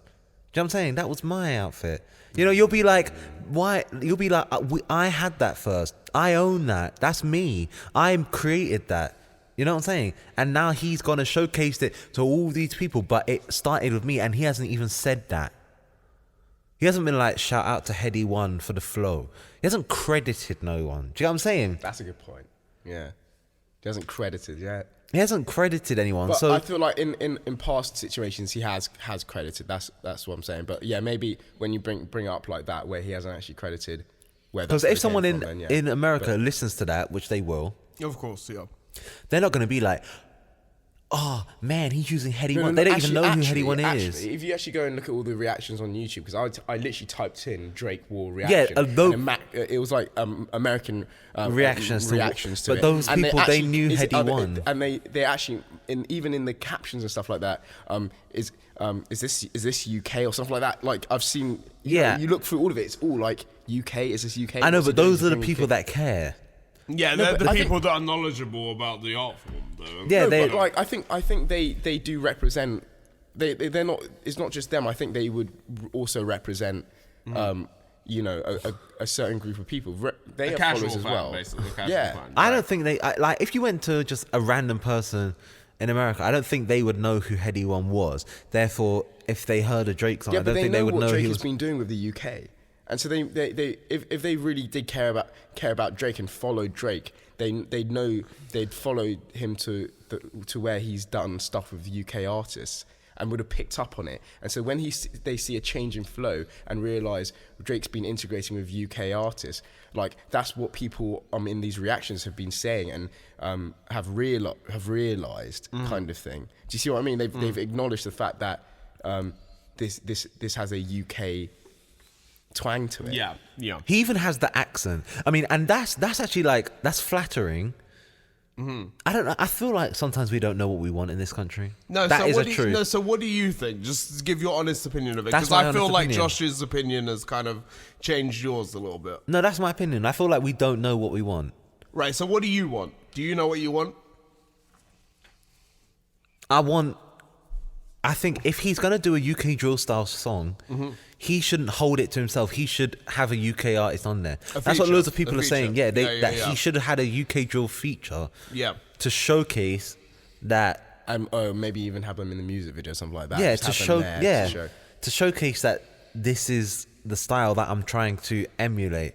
This person right here. You know. Yeah, at least you're holding them up. I agree with that, but the other thing that I'm surprised we haven't discussed about and that nobody's talked about is that Drake comes across as a gangster rapper, right? But he has no gang affiliation. Yeah, but everyone knows that. No.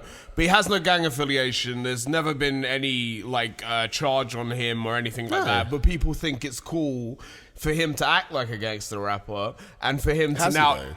Yeah? Has he? He doesn't really. He doesn't really. He talks about guns. He talks about guns. No, he doesn't. He does. He does. Listen to the Young Money mixtapes.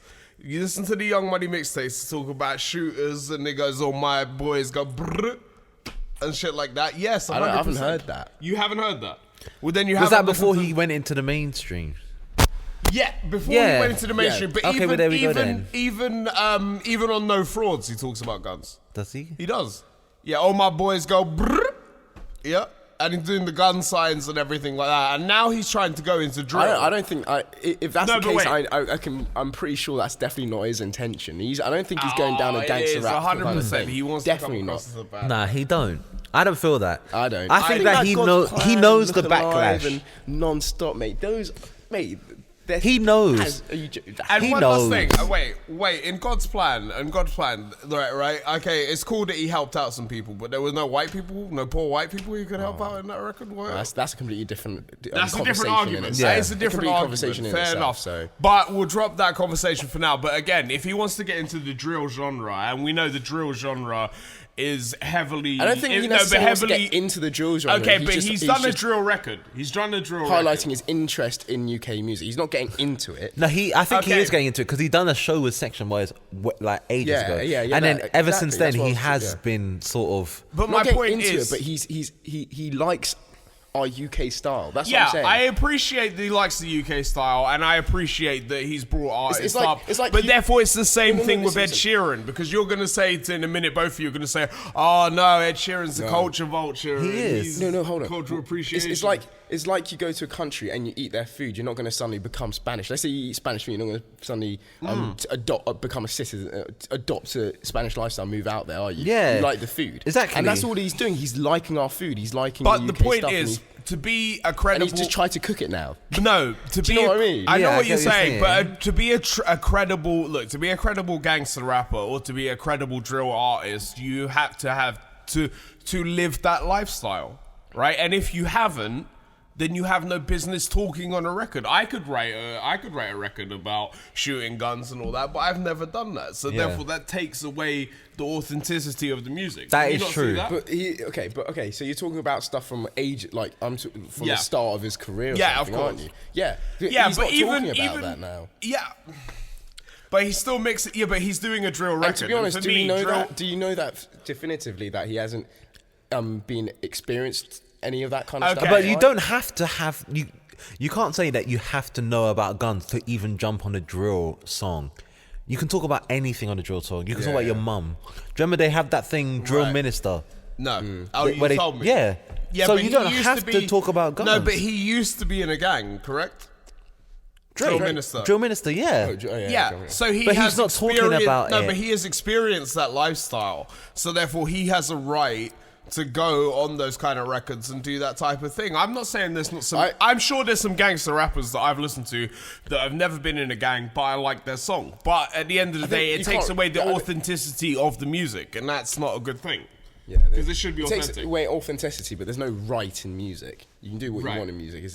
It's freedom of expression, but yeah, there's obviously morals to it. Yeah, but I disagree with the kind of gangster rap thing you're talking about with Drake, because he hasn't perpetuated, for the majority of his career, has not perpetuated anything to do with gangster rap. Okay. Yeah, I don't think he's got that gangster rap vibe. Yeah. But in certain songs he has, especially in the early days of the career. I think that those are the days when people weren't really paying attention. Well, if that's the case, he's clearly adapted. He's clearly adapted and changed, isn't he? Yeah. Okay. So would you rate the song? No, I don't rate the song. But what, out of 10? Like, if you had to give it? Oh. I'm being generous by saying 4 out of 10. I love the beat. It's like, it's just so dark and like... No, but what the he's fuck not a dark is... artist. What dark times? The beat is just so fucking... But wait, what dark times has Drake been through? That's all. But think about it though. dark, Put it back to back with that Kiki. Do you love me? Like, come on. Down be always. Yeah, like if you put it back to back, you'd be like, that's two different people. It's two different vibes. Can he really go? Should be versatile. An artist should be versatile, but can he really go that deep into that world? Giving it a go, mate. Like, he loves it. He loves our UK stuff. And he's embracing that. And I agree he could have gone it a different way in terms of bringing maybe a UK artist into it. Yes, I agree with that. But putting that aside, he loves our music. He's integrating. It's healthy. He's actually brought notoriety and awareness to UK music because people in America are now talking about UK. They're not talking about him. And so is Ed Sheeran. And so is Ed Sheeran. But right, there's this video of this thing. It says everything Drake has stolen from the UK, and there's like this thing. There's like a song where he's like, "I mean," and then it shows Sneakbo, you know, when he goes, I mean, and he's like stolen Sneakbo's style and done it on a song that's got like millions of views and everyone in America singing it. So basically, you've got, think about it, at Coachella, all these people in America are going, I mean, not knowing that they're actually stealing the creativity of Sneakbo. Yeah, no, I see your point. So he's... Yeah. Is that appreciation of Sneakbo? Okay. What is that? Yeah. Okay. Maybe. Like Josh is on the. I still think it is genuine interest in. I UK do think music. it's genuine interest. I think it's genuine UK music interest, but he may need to go. Do you know what I would have said? If he had come up with his own flow. By the on way, that song, Josh is running for Prime Minister next year. I'm telling you, I can feel it. If he had his own flow on the song, I'd be all for it. But it's because he jacked that flow that I'm just like, no, that's stealing. Yeah. You know? But whatever. I give it a 6. A 6? A 6? You're a harsh critic, and you give it a 6. What was it you gave a 4 out of 10? Just from the song itself, purely the song. Whether I like the song. Yeah. 7 or 8. 7. Yeah. 7. You give it a 6. Are you serious? Because it's not bad, but I just Something don't like in the Water by Devil in the Side B. What do you give that? About a 7 or 8. Oh. 8. All right. Okay, what do you give it? I give it a 4. 4 I get that. I get why. Yeah. It's a 4 out of 10. But, yeah. All right. So obviously we've got... Everyone get back in your corners. Right, so obviously the sad passing of Juice WRLD. Yeah, rest in peace. Has been, we found out that it was to do with drugs. Now, this is one question that I'm going to ask you guys. Why hasn't the lean and pills culture transcended into the UK? Why isn't that something? Because there's like, you can't name one rapper from the UK that does it. That goes like, Molly, pop a Molly, sipping. So why is that the case? Yeah, why? If we like drill, we adopted UK drill. We get stuff from America all the time. How comes that didn't come over? What was it? What stopped that from coming? Like, in terms of a music sense, I don't think it's come over here. But in terms of a drug addicted culture, I think it is here within the youth. What, lean and pills? Pills definitely. Like ecstasy, coke. Yeah, but not in that black. It's not glorified not in in a music, black. though. It's No, not like. no, that's it's what I'm not. saying. I'm talking not about saying in it's the glorified black community. In the black community. Yeah. Only the black community. Yeah, because when you talk about ecstasy here, you're talking about middle class white kids. Yeah, Do you know what I'm saying? I'm not talking about that because that's going to be everywhere. I'm Right. talking about like, because Future and that. Yeah. In America, they have like young black kids, sipping lean. Yeah. You know, Molly. Yeah. What they call it, Percocet, whatever they want to say. Yeah. All that sort of stuff, and that's just the normal codeine or whatever. Yeah. That doesn't never happen here. That's all right. I'm trying to figure out why. That's an interesting question. It's an interesting question. Again, like I said, if we were just talking about drugs culture in general, I think that within the youth there is maybe it's just a matter culture. of different places have different drugs, different drugs being used. I know in Canada, I've been told like one of the more used drugs out there is heroin opposed to coke. So what? Yeah. Are you serious? Get out of here! Genuinely. My God. So I think it might just literally be what has been adopted in the UK, and I don't think it has anything. I just think we don't use that kind of stuff, and it's used in the US. We use there's more stuff being used, like coke and MD here. But they have that in America too. Yeah, but maybe not used to the same extent as these drugs that are being said in the US music. I don't know. Because for example, we don't get like cases of people using meth and stuff here, and meth is used a lot in the US. So maybe it might just literally be the place. Like, right? Do you know what I mean? Yeah. Maybe there's nothing to think into here. Right. I don't think it may just be availability. And what's being used and.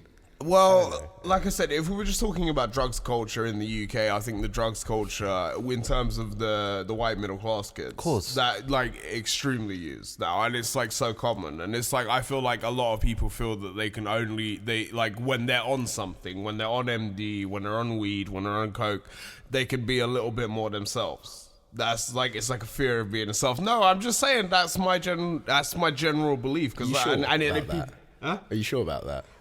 I'm pretty sure. Yeah. Go on. I don't think they would think they're more themselves on it. No, they're there crazy, for the buzz, man. aren't they? You just the buzz. No, but for me, no, but they are though, aren't they? No. But for me, they got all inhibitions. I think they know very well they'll be themselves times 50,000 if they're on it. I think they know that taking it. I think. Don't you think? But again, having out like put it this way, me and you, we're not. Well, actually, the three of us, as far as I know, we're not on the drug culture vibe. No. But when we go out and we drink, okay, we feel more free. Correct? Do you feel more free? But I don't feel I'm myself. I'm drunk. You're still a version of yourself. You are still a version of yourself that I regret the next morning. Yeah. But that's because you feel the freedom to do it. Correct? Yeah, but that. Yes. Yes. No. You said yes. You said yes. That's it. That's it. And I'm just saying, in terms of the drugs, of course they go there for a buzz, but I do think they think it's going to release their inhibition and make them feel better and all that, and it's the wrong way to think, right? In terms of the black community, I don't know why the lean and pills hasn't come over it, but I'm happy it hasn't come over it. I'm happy it hasn't come over it, but I hope it do does. know why. Why do you know? You know why? Yeah. Go on, why? I think... This is your opinion. Yeah. I think it's to do with the makeup of black people in this country. Okay.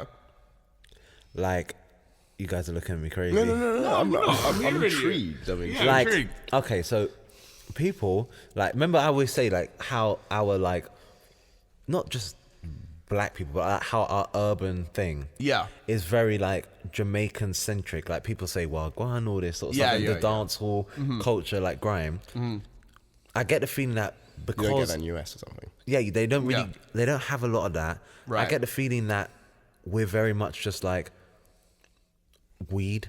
Because like Jamaica is very much like a sort of weed place, and the Caribbean in general is just like a weed place. It's a weed place. It's not like, it's not a cocaine place. You know what I'm saying? Like, I understand.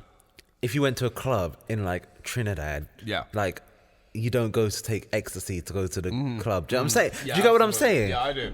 It's not that sort of place. You know what? You know what's so sad about this whole conversation is that we have to look at the black people to talk about this stuff. Like you know what I mean? It's like, it's a bit sad that we have to look at that. Like, they're the ones. But don't you think it's also highlighting a positive thing in the black community that the lean and pills culture hasn't come over here, like within the black community? No, but it's sad that we're talking about the leans pill culture and it's it's the black community that we're talking about. Yeah, in America, yeah, I understand. It's like, but again, like I said, it sounds like that culture has a problem. Yeah, it does. Drugs. But that's what they do. That's who it affects. In America, that's who that culture affects. It doesn't. I don't think that it does affect the white kids. It does, but not to the same extent. Okay. Do you know what I'm saying? Let's just be real about it. For example, have you ever seen that film American Honey? No. You haven't seen it. Have you seen American Honey? American Honey, no. No, okay, right. Well, it's a film. It's a film based about kids that basically had to get out of the school system, and they were just kind of like free-spirited kids, we'll put it that way. And the lean and pills culture is highlighted in that because all of them are on drugs and they basically travel around doing door-to-door sales, like selling some books or whatever. And the thing is that culture, there were black people, there were white people, I think there were some Asian people in there. But basically they were all lost kids getting fucked up constantly and sort of barely getting by. Do you know what I mean? So that isn't a very American concept, and I think it's coming from a broke place and a broken home. They've all got their own issues, that type of stuff. And for me, the lean and pills culture blew up from that film because that was an indie darling, that film. I recommend you both watch it because then we can talk about this on a future podcast. Yeah. You know what I'm saying? That's it. So yeah, I think the lean and pills culture has come from there. And also, would you say Post Malone is kind of like the poster child of lean and pills? Yeah, him. One of them, yeah. Future. Yeah, Future. All of them. Like, you can't even put it in a box. Yeah. All of them. They them. all talk about it. You know, have some dirty Sprite, la, la, la. Right. To get me through the night and all that shit. Right. And just like, I don't know. I would never expect that. Yeah, but you would never expect that from a UK artist. Yeah, you never be like. But yeah, that's man, the one I'm positive we can lean. take is that UK artists are not following that, and at least we're being, you know, that's yeah. But we've got our own problems, mate. We have got our own problems, but let's take positive. Let's take some positive from that, at least. All right. So, can I say one more thing? Actually, yeah, go. So it comes back to that kind of thing of certain like types of music taking stuff from other types of music. Like I feel like it only you see it more in one way. So like you have a more dominant like overarching, bigger than another one. That overarching dominant force will take things and appropriate. That's you know how that.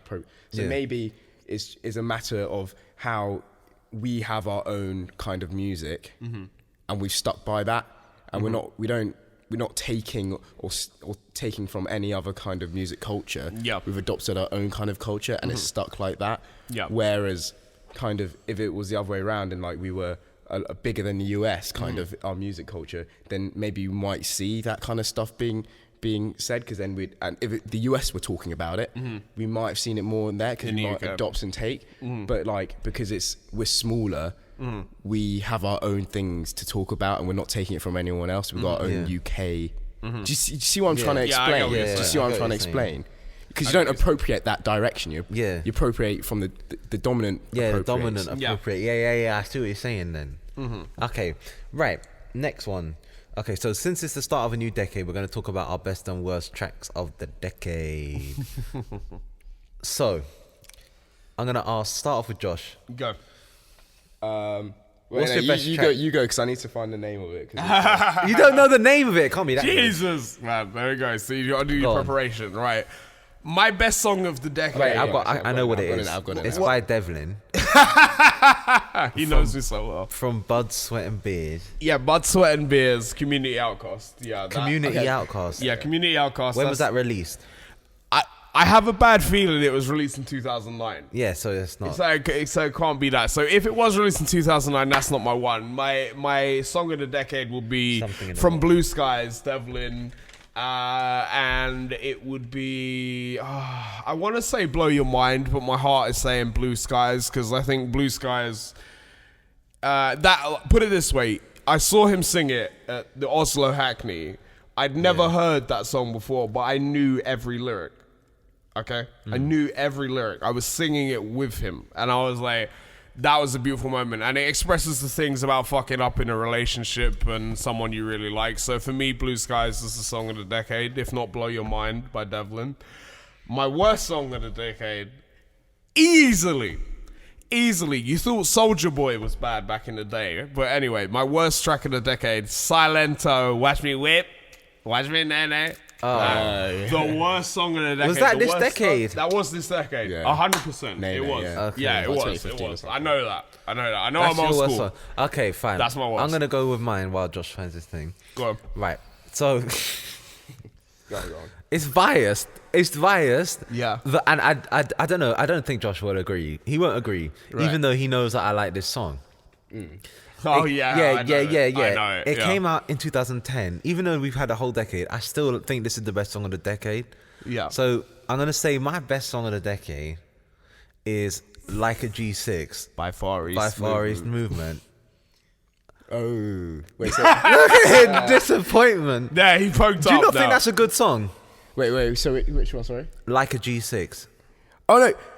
That is a good song. Of the decade, though. Of the decade. Wow. I think that's we have a personal connection because it's like that song that we listen that to. song is so good. Like, you know, popping Like a bottles G6. in the ice like a blizzard. Like, Yeah. come on, man. I loved a bit of Jennifer Lopez 2011, kind of like On the Floor. On the floor, that kind of yeah. stuff. Like, la, la, la. So I'll probably say stuff like that, early 2010s. You got to go back to classics. Yeah. That's my Like a G6 is the best song of the decade, no doubt. Okay. And the worst song of the decade is Gucci Flip Flops by Bad Baby. Right, yeah. That is the worst and song. I'm on that kind of line with my worst. It's got to be, firstly, the artist, Lil Pump. What the crap was he coming Another out little with? one. Oh, yeah. God. Oh, my God. Like drug addicts and... drug edit. Mate, fuck it. Honestly, So what was the song? You're such a fucking hoe. Oh, yeah. That one as well. You're such a fucking So, but what is the worst song of the decade? If you had to pinpoint it.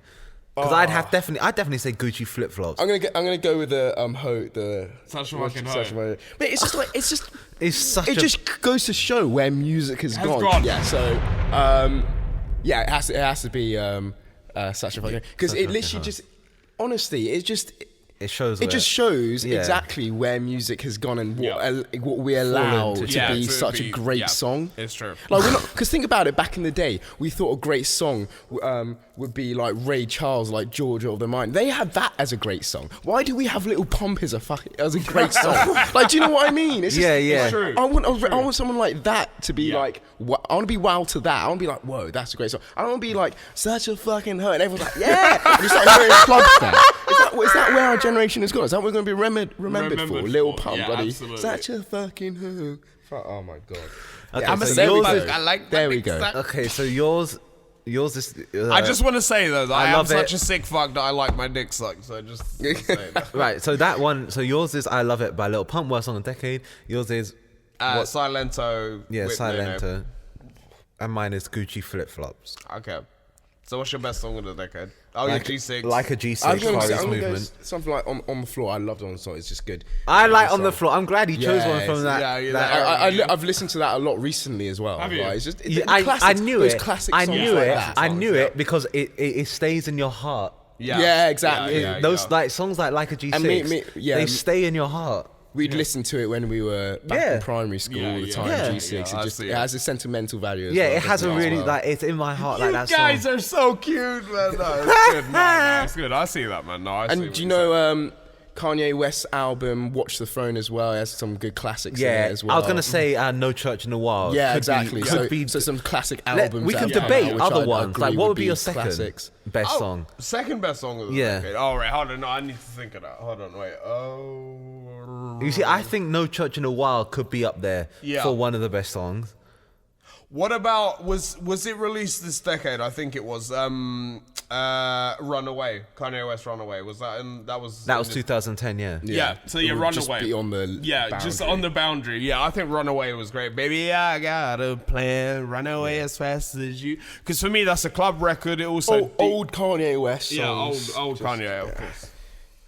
But I haven't listened to Jesus is King, so I can't comment on that. No, there's nothing on there that's gonna be the best song of the decade. All right, okay, I believe. But like, what else is good? Like Tiny Temper. I'll pass out. You see, but this is just bias. It's all bias because they all come from the same year. Because I'm just attached to that shit. Yeah. What else? There's got to be something else. Worst song of the decade. We could go with Psy Gangnam Style as well. Yeah. That is definitely shit. Definitely a contender. What else? What else could be worst song of that song by Kanye West could be worst song. The Poopity Scoop one. I don't get that. I don't get why everyone like. Whoopity Scoop. I just don't get why people like it. What is it? Do you know what though? I think it was Lady him. Gaga. Born This Way. That was in this decade. Born This Way. That's not a good song. To me, I like Bad Romance. I like Telephone. Yeah. You would like Telephone. This is all. Okay, let's go for some songs that have. Yeah, exactly. Let's go for some songs more like 2015 and stuff. Yeah, we'll try. Yeah. Let's not go on the cusp of 2010. We're 90s kids. I know we want to go there. Yeah, exactly. But let's try and think of the more recent ones. Okay, fine. Well, that's God's Plan. Oh, that was one thing that I was going to say that I was debating to be the best song of the decade. Trap Queen. Oh yeah. By Fetty Wap. Yeah. All right. No way. Oh, remember the that is a really song good by song. Ray Shremmerd where you have to like. What is that? You know when you have to freeze and it's like. What's it? No, I don't remember. You know which one I'm talking about. I know kind of what it is, but like I said, if we get it up on YouTube or something. Yeah, we can play like a little snippet. Yeah, exactly. Of that. Okay. Starboy. The Weeknd was a bit. You know, he had a. He had a Bodak Yellow. Yeah, 212. 212. Yeah. That was a good song. It was.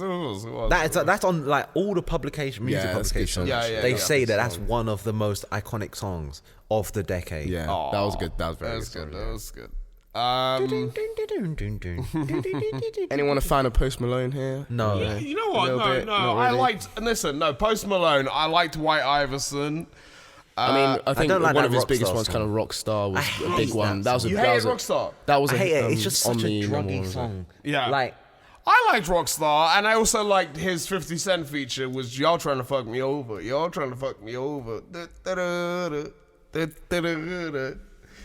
But the thing is, have you ever watched that film Spring Breakers?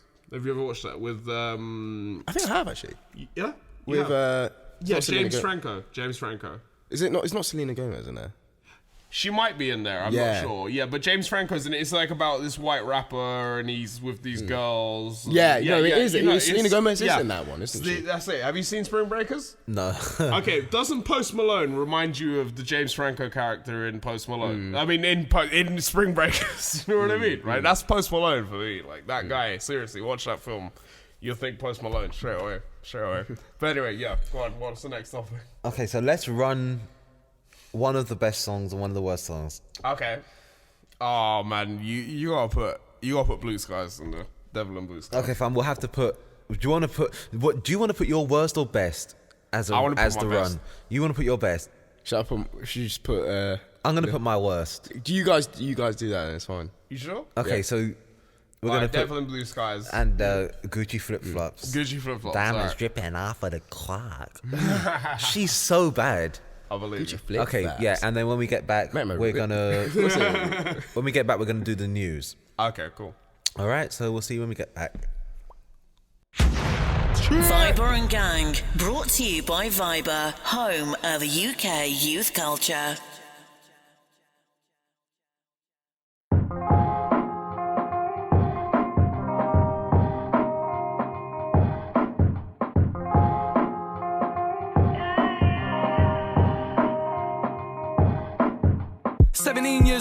When the streets were cold, running around in circles with thieves and thugs. Only lady I loved was mums, until I got deep involved with a girl that stole my soul. Her breath filled up my lungs, and my hand was hers to hold. I ain't never felt this, so I might be a little selfish, but I can't say that I love you yet. I don't want no lies to be told. But then lo and behold, the words were splurted and our lives were merging. Now I love you more than you even know. You don't need me no more. Now your heart is jaded. She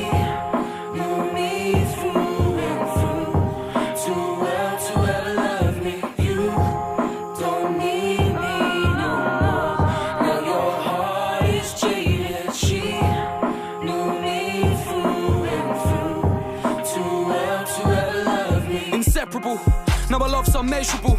Until I got a name and fame and blew up inside this game. See, I weren't devs at all. Just James, but James was Jimmy. Jimmy was busy making songs like London City, spending nights in 100 cities. And ladies called me out, and that's when you called me out. And I ain't never seen pain like it, and to know it was me that applied it made me sick to the bones. Why would I want to hurt my sidekick? The girl that would ride with me, die with me, and saw more inside of me and believed in me and what I could be. When I nearly stopped my writing, you told me to keep on fighting. I wish I would have fought for you half as much as I fought for this. The industry's an illusion. How the hell did I fall for tricks? Pools, I'm pissed. With a head full of awkwardness. You don't need me no more. Now your heart is jaded. She knew me through and through. Too well to ever love me. You don't need me no more. Now your heart is jaded. She knew me through and through. Too well to ever love me. I can't describe in words the days and nights, it hurts, life's a blur. They say that in life we learn. I learned the hard way. I lost my love and my soulmate and my best compadre. I could have killed myself for being so blasé. Now it's heartache to know that you're with some kid who don't love you like I did, like I do, like I will to the grave. Excuse the way I behave, but now I'm a slave to my own past.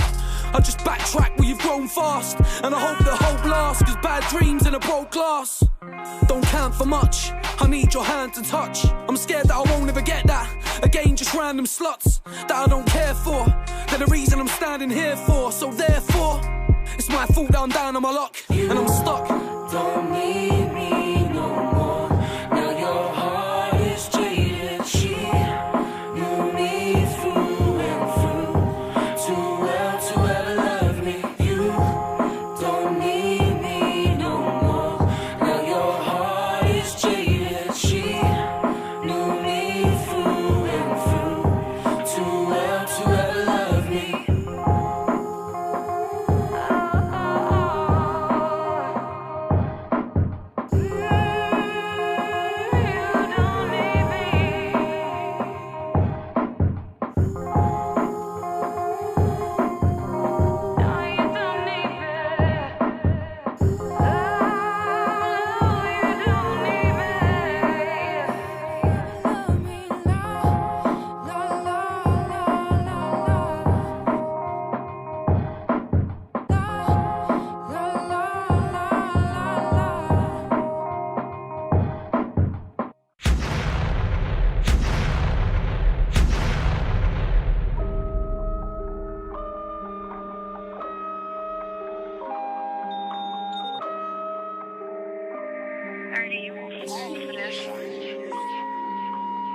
Gucci flip-flops, fuck it, hit your bitch in massage. This a big watch, diamonds dripping off of the clock. Pull the 6 out, wintertime, dropping the top. Give it to they pussy ass, turn this shit up a notch. Gucci flip-flops, make a kick rocks. This a big clock, check the wristwatch.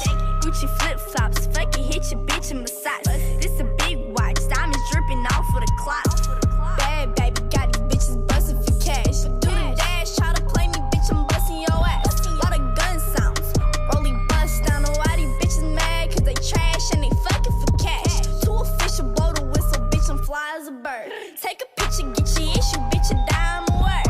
Walk in the bank, fuck it up, poking that bitch with a shank, fuck it up. I'm about to look at your bag, make a double back and clear up a tab. Gucci flip-flops, fuck it, hit your bitch in massage. This a big watch, diamonds dripping off of the clock.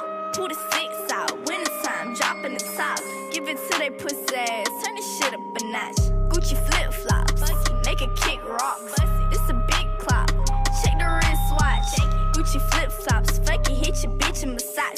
This a big watch, diamonds dripping off of the clock. I got big guap, pussy young, real rich. 6 cars, 2 houses, and I'm still rich. Think it's sweet, 1 call, hit the kill switch. But be cool, I ain't worried about your little bitch, nigga. That little chain that you rockin', that's so little to me. Talking shit, but want a verse, that's a riddle to me. Cut for that bitch if she got a virginity, cause then she gon' really be in me. Take 50 shots on my road for the enemies. Put a few holes in his kidney. Gucci flip-flops, fuck it, hit your bitch in massage. This a big watch, diamonds dripping off of the clock. Pull the 6 out, wintertime, dropping the top. Give it to they pussy ass, turn this shit up a notch. Gucci flip-flops, make a kick rocks. This a big clock, check the wrist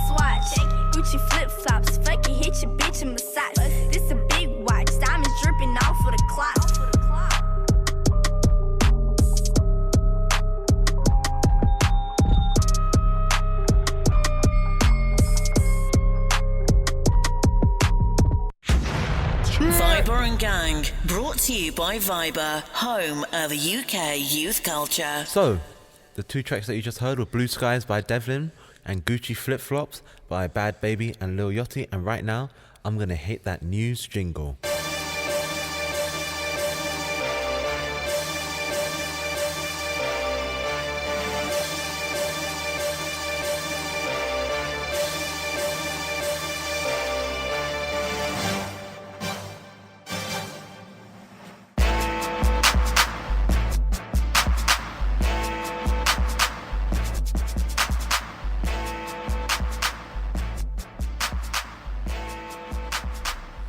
So, do you want to know what's in the news? Indeed. Let's go. So, Eminem has dropped his new album, Music to be Murdered By, which we might talk about later. We've got 40 minutes. Okay. Stormzy has said in his Hot 97 interview that he no longer respects Wiley as a man. Very deep. Very deep. Very deep. Thoughts? How can you not respect him as a man for the simple fact that he started the grime scene, man? He said that he respects him as a pioneer, but not as a man. Right. It's still disrespect. I don't care. But whatever. It's their beef, innit? That's how it feels. Whatever. Yeah. I don't rate Stormzy, so whatever. I don't know, to be honest, like, the way Wiley has gone about this, I feel like I don't respect it. I don't think he needed to do it. Yeah. Right. I'm gonna be honest. I know what you're gonna say about The disses that he did, they're very kind of general. It was just a lot about he's the true father of grime. What Stormzy's doing isn't true to real grime and stuff like that. And then your mum. Exactly. And I feel like what Stormzy did, he just cut straight in. He cut straight into the specifics with Wiley. He didn't. It was no general thing like Wiley, stop talking. You don't need to talk. All that shit. No, he went straight into his mum and stuff. And he did. It was so brutal. It was just so brutal. And like, but Wiley did 3 diss tracks. Stormzy did 2. So surely Wiley. No. It's not based on that. No. Like Stormzy did enough. It's quality over quantity, definitely. homie. But the fact that he didn't deliver another diss track after that, he should have. Come on. I feel like no, because he's the bigger artist. Yeah. Why waste time on? It just made Wiley look worse. I'm going to be honest. Yeah, it did. It made his character. Yes, it diminished his character. I totally agree. How can you agree with that about the pioneer of grime? I agree. And you're not even a Stormzy fan. You're supposed to align yourself with the new. If you don't, it makes yourself look jealous and bitter and like you know when you attack, especially when with the age difference. When he's like 40 something and he's like 20 something. You know, and you're attacking him saying, oh, I'm going to rip the weave of your mother's head and all this stuff. It's like, where's that come from? He hasn't even done anything. He wasn't even talking to him. It's childish. I don't know. Anyway, I don't go. Next, a wax figure of Nicki Minaj is being roasted on social media. In Berlin, Madame Tussauds, they unveiled it and it looks like a Latina white woman. Oh, really? Yeah. Oh, I need to see a picture. Yeah, we gotta Google that now, haven't we? It's like, and it's a picture of her like on all fours in the anaconda. No. You know the anaconda video? Anaconda pose. Yeah. God. Now, wait, hold on. I gotta see a picture of this. Let's have a look. So oh my god, she does look like a white Latina. She does. But Latinos don't consider themselves white, though, right? Is that right? But you get what I'm saying. But that's ridiculous. Of course they're white. How are they not white? Anyway. No. I mean, when I look at that, it's not the first thing I think is not really Nicki Minaj. No, you think white Latina. You don't think, exactly. So something wrong. Is something not right something there? Got wrong. Yeah, it's true. Right, Cardi B put on a very racy display as she showed off her incredible curves in a rubber keychain dress and mask when she attended an art exhibition in Paris. Okay. The floor-length dress, which came complete with a thigh-high split at the back, was adorned with keys as well as a metallic embellishment. Her eyes and lips were just visible through a face mask, which had silver beads around the eye sockets. The American Bodak Yellow hitmaker finished off her head-turning look with a beret, matching bag, and skyscraper Louboutin heels. So yeah, she's getting her fashion on. Nah, that's a step too far for me. But like, I thought it looked alright. I haven't seen the picture, so yeah, you're good. You're gonna Google. Yeah. Josh is googling the picture, so we can what awards thing was it? It was at an art exhibition in Paris. Art exhibition. Okay. Wow. Now, Kanye West stopped his Lamborghini and ordered his bodyguard to give money to a homeless veteran at the side of a Calabasas freeway exit.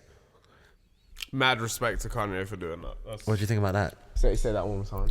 Kanye West stopped his Lamborghini and ordered a bodyguard to give £150,000 to a ex-veteran at a Calabasas freeway. Really? Yeah, a homeless veteran. Unbelievable. That's cool, man. Mad respect for Kanye to doing that. And by the way, I've just seen the photo of Cardi B in the outfit. I don't know what her and that Migos guy get up to, but I don't want to know. You know what I'm saying? I thought it was pretty cool. Yeah. What? So did that turn you on? No, I thought it was cool. All right. Okay. But nah. Some crazy shit. Huh? Some crazy shit. Crazy shit. Exactly. Right. Shit. Anyway, Beyonce gave fans a sneak peek at her Ivy Park and Adidas partnership. Okay. On Instagram, and she's launching a gender-neutral capsule of clothing, accessories, footwear, and they call it a glimpse into the future of what performance wear can be. She's also going to have multi-purpose jumpsuits, cargo pants, hoodies, cycling shorts, dresses, coats, backpacks, and shoes. So is this gym wear, essentially?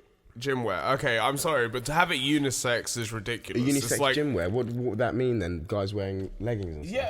Yeah, I mean, we do have sporting leggings, to be fair. Yeah, we do, but I mean, I'm sorry, this whole gender neutral thing, oh yeah, there should be gender neutral toilets. It's ridiculous. A man should go in one toilet, and a woman should go in another. I'm gonna be honest. I went into a gender neutral toilet once, and I felt very uncomfortable after I got out.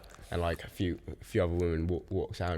I just felt I would feel awkward in that situation. And there's nothing wrong. Whatever you identify as. I do. I'm sorry. Yeah. I don't care. If I'm uncomfortable. That's the whole point. It's all about privacy of the set. Absolutely. Azealia Banks set to drop Business and Pleasure. But is she though, or is she just 50? She is. No, she's not. She's just teasing it. She's not teasing it. I swear down. All right. So when's she gonna release it? This is your March. girl. March. Okay. All right. We'll see. Lady Fury, old school grime MC. Mm-hmm. No relation to Tyson Fury, by the way. No, she was on the roof with Dizzy Rascal and that. And she came out in 2012 saying that she was going to release music under the name Beau Pierre. Mm-hmm. So she hasn't really had a very successful career. She got into a beef with Shiesty. That's why she sort of fell off, and then she came back as Beau Pierre, and that didn't really take off. So Shiesty won the beef, basically, yeah? Okay. So it says Lady Fury has been jailed for 20 months for the attack that saw her partner jump out of a second-floor window to escape. Beau Pierre, that's what they call her, 33, from Ilford, was convicted on 2 charges of assault occasioning actual bodily harm. Wow. Unbelievable. Not good. Not good. Now, 26 Juice WRLD songs have been leaked to SoundCloud without the permission of his estate. Oh, that's terrible. So are they going to not see any capital from that, basically? I don't think so. No, that's bullshit. That's pure bullshit. That's not fair. Yeah. Tekashi. Oh. Tekashi 6ix9ine's security team won't be returning to work once the rapper is released from prison. They're now saying that no amount of money is worth the risk to protect him. Wow. Earlier this week, it was reported 6ix9ine's lawyer filed paperwork asking the judge to allow the New York rapper to serve the rest of his 24-month sentence from home because he fears for his life in prison. Why the fuck should he be at home? He's got himself into this, to be honest. Yeah. Yeah. I honestly have no. You don't have any sympathy for it. Yeah. Yeah, no. Okay, let me play devil's advocate. Oh, here we go. If you were both facing 47 years each for a crime. Yeah, but you have to really think about how he got to that as well. Yeah, he put himself in them positions. The thing is, we would never do that. Yeah. He's an idiot.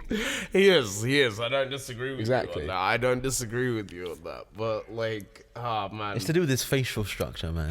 Oh, shut up. Don't start this. Diane Abbott. Do not start this with me. I don't look like Diane Abbott.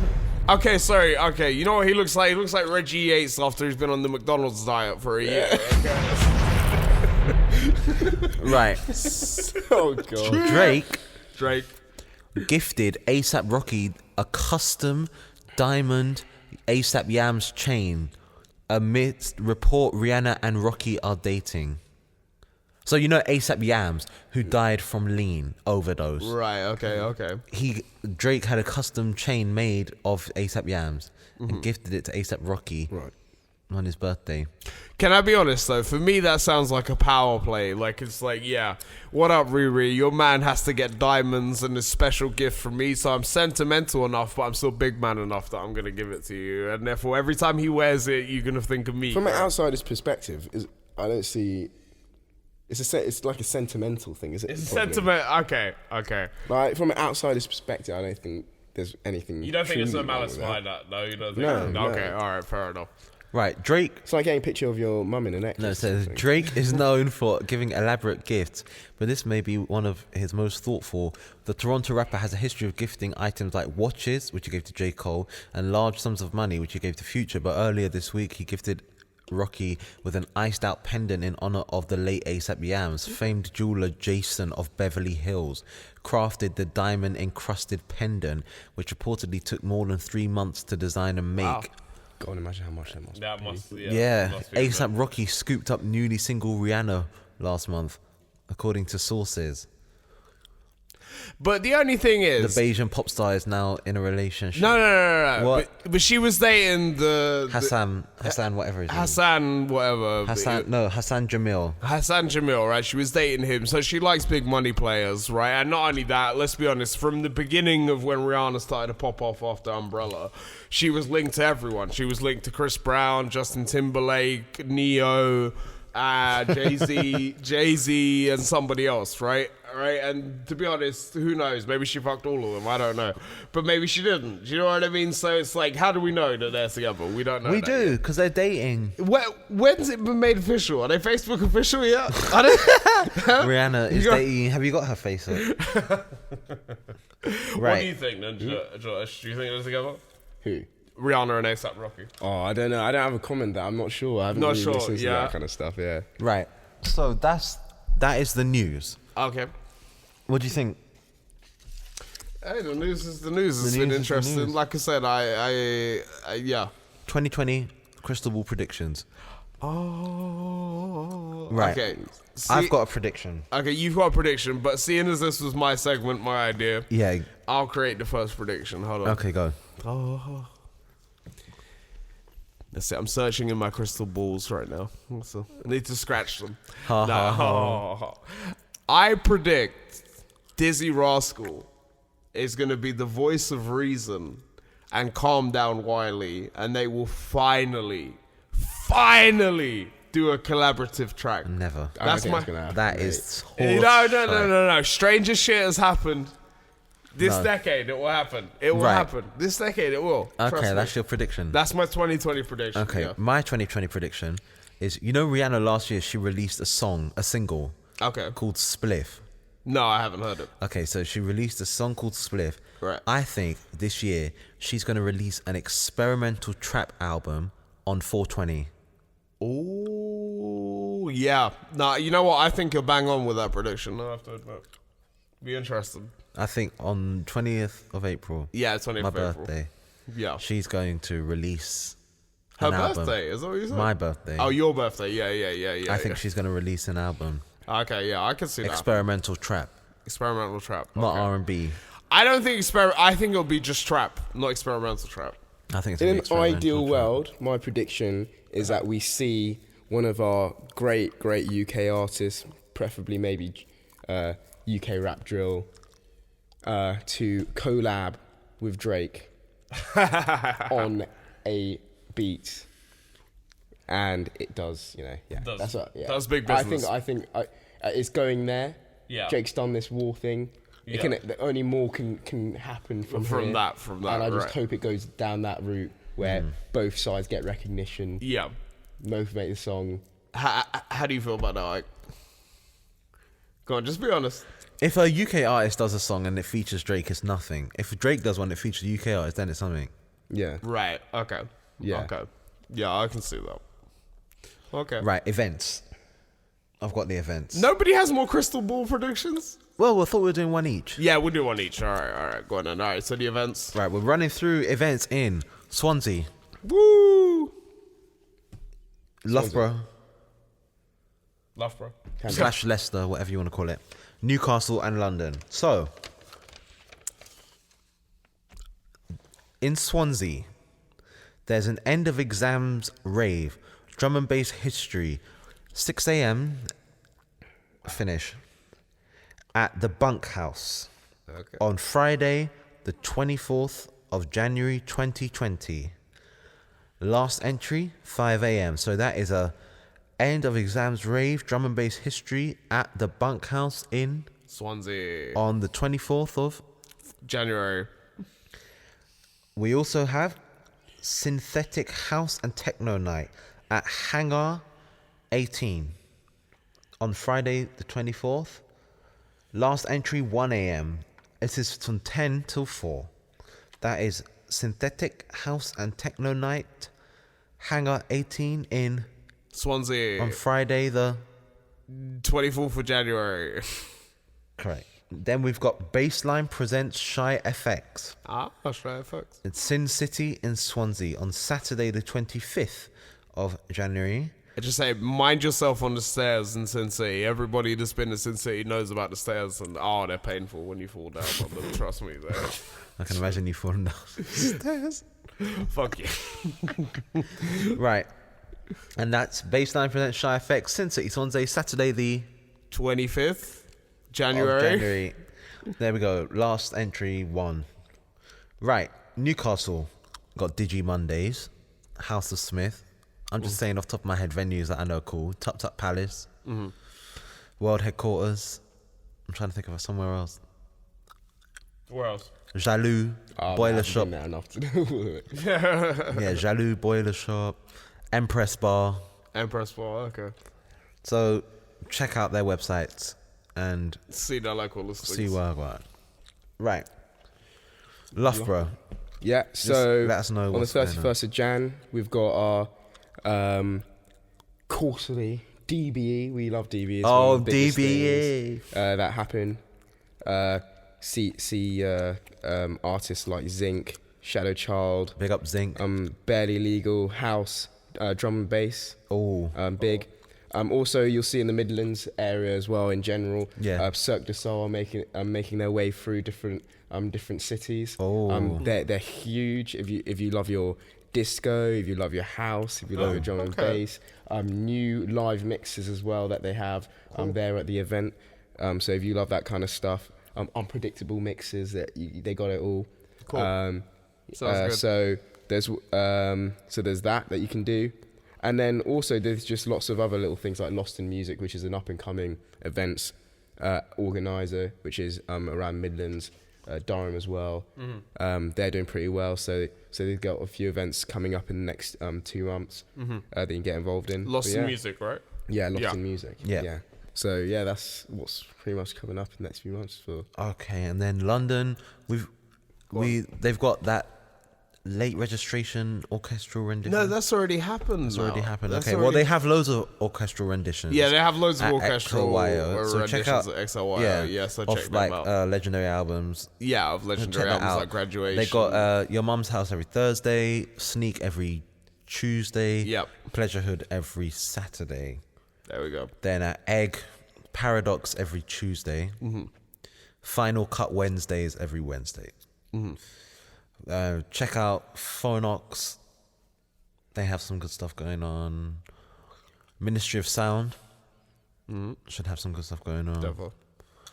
Anywhere else? What I can't, man. Kingston, obviously, there's lots of clubs. Prism. Prism. Tiger. Piccadilly Institute. Bacchus as well is one. Yeah, that's it. Yeah, man. So just check local listings. And check local listings. Download the Skiddle app. We're just plugging in Skiddle here. Yeah. We're not getting any money for this. Yeah, we're not. Download the Skiddle app and check what's popping in your area. Exactly. Right. So, Josh, I want you to talk about Rich Boost. Cool. Rich Boost. So I've basically started a company where we manufacture kind of the next gen of energy drinks. Rich Boost, we like to call, is a smart energy drink. So it utilizes ingredients called nootropics, which improve cognitive function, like in particularly executive functions of physical performance, stuff like that. So like also memory, creativity, motivation, but also produces certain helps to produce certain hormones that help directly impact physical performance as well. Wow. Especially the ingredients that we've chosen. So obviously this is kind of going to be the next gen of energy drinks. So you've got your Red Bull traditional energy drinks like Red Bull, Monster right now. Obviously what we've seen is that this kind of market right now, it's growing in terms of the amount of participants within the market, and we're seeing a lot of growth in kind of the gym side of things and the supplement side of things with like BCAAs and energy drinks, but we haven't seen a real change in the commercial energy drink that's available to the mass market. Energy drinks that anyone can use at any time is mainly just kind of growth in kind of energy drinks that people who go to the gym or active use basically. So we want to create a new energy drink that's for everyone, for the mass market, but it's the next gen, and that's so we call it smart energy drink. So hopefully in the next few months it'll be available in stores. So you can go buy yourself one, and you should see us pop up soon in the next year, I guess. Yeah, hopefully. And shout out to Ranjit. Yeah, Ranjit, who's my business partner. Yeah, shout out to Ranjit. That's something to look forward to in the next year. Yeah, and Perry, do you want to shoot a shout out to anyone while we're... Oh man, a shout out to mums all day. That's it, to all our mums. But one thing about this energy drink, I just say, can people purchase it online or not yet? So it's not, haven't provided a place to for it to be purchased online. It's mainly going to be on shelves. In the places that you could typically find energy drinks or soft drinks. So that's normal supermarkets, gyms as well, everywhere that you can expect to find the energy drink. People who are interested in supplying our energy drink, interested in trying it or want it on their shelves, whether it's a private gym or independent store, you can get in contact with us on our website through our distribution link. So if you are interested in that, plug the website. So it's just www.richboostenergy.com. Perfect. So brilliant. Yeah, perfect. Thanks. Cool. And so just carrying on talking about music as we sort of close out. What about Eminem's album review? We should do that. Yeah, we'll do that. Yeah, we'll do that. So what are you thinking about it? I personally thought it was pretty good. His lyricism is pretty good, but I just thought the beats were a bit samey. Yeah. And no, some of them were good, but a lot of them were samey. I think the beat was samey. Like I said, his lyricism is always on display, and it felt like a lot of the same old Eminem. You know what I mean? It felt kind of like Relapse, really, to be honest with me. It felt a lot like Relapse, where there's a few good songs on it, but like overall, like it just wasn't impactful enough. And I'm gonna be honest, even as an Eminem fan, I haven't heard Revival or Kamikaze, so I can't comment on them. But I mean, there's no doubt he's putting the work in as an artist. Yeah. And again, what was the third track that I played you? What was it? You Gonna Learn. You Gonna Learn. Yeah. I love that track. That track is also it's it's like, you know what I mean, it hits the spot, man. And hit Royce 59 on it. The thing is like perfect. I feel like Eminem's music has lost its uniqueness, story element. Yeah. So Till I Collapse. Lose Yourself. It's so bloody. No, it's just so fucking raw. And like the story, and like he's actually done that. And like that, some of them are like responses to to people in his life and stuff like that. Yeah. Like I feel like none of the stuff that he's making now has any of that really. Right.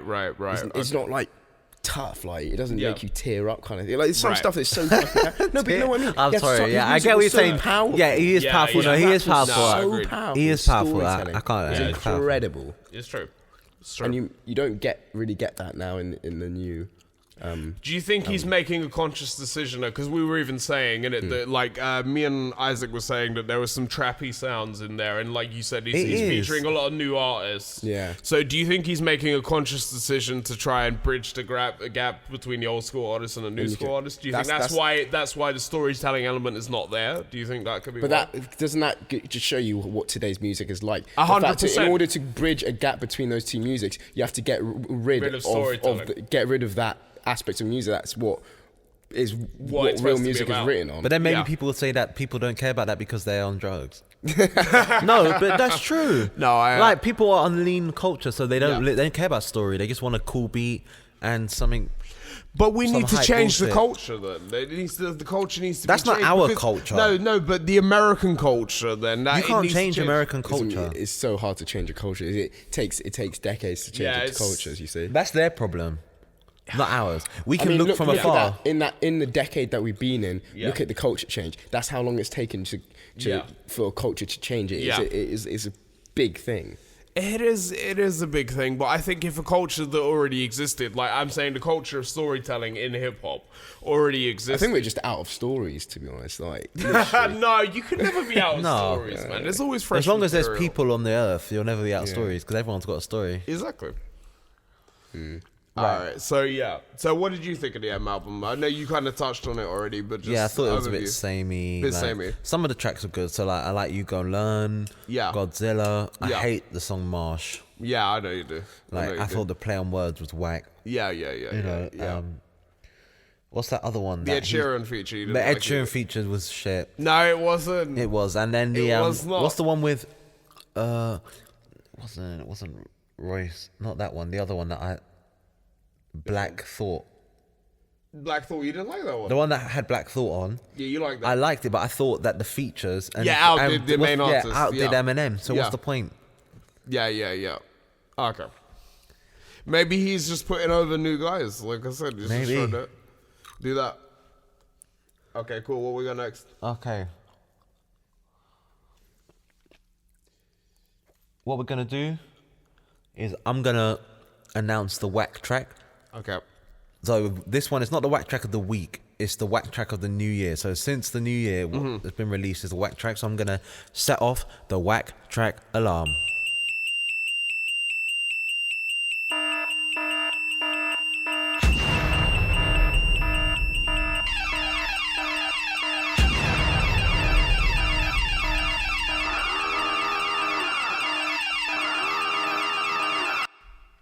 And the whack track, take a guess. It's someone called Lil Uzi. No. Lil. We've already mentioned that, actually. Yeah, I know, but there'll be a little someone. No, it's not Lil someone. No, Lil someone? No. All right, any ideas, Josh? I don't know. I mean, we've already played the Bad Baby, haven't we? Yeah, it's not him. It's not her, sorry. No, I do. War. Drake's War, whack track of... I think it is. I said I thought it's all right, but I think it is a whack track. It's too blatant, man. The rip-off is too blatant. You know, like, come to the ends of my friends. Like, come on. I can't allow it. So that's the whack track. We're gonna hit the whack track alarm, play War by Drake, and then we're gonna come back. Viber and Gang. Viber and Gang.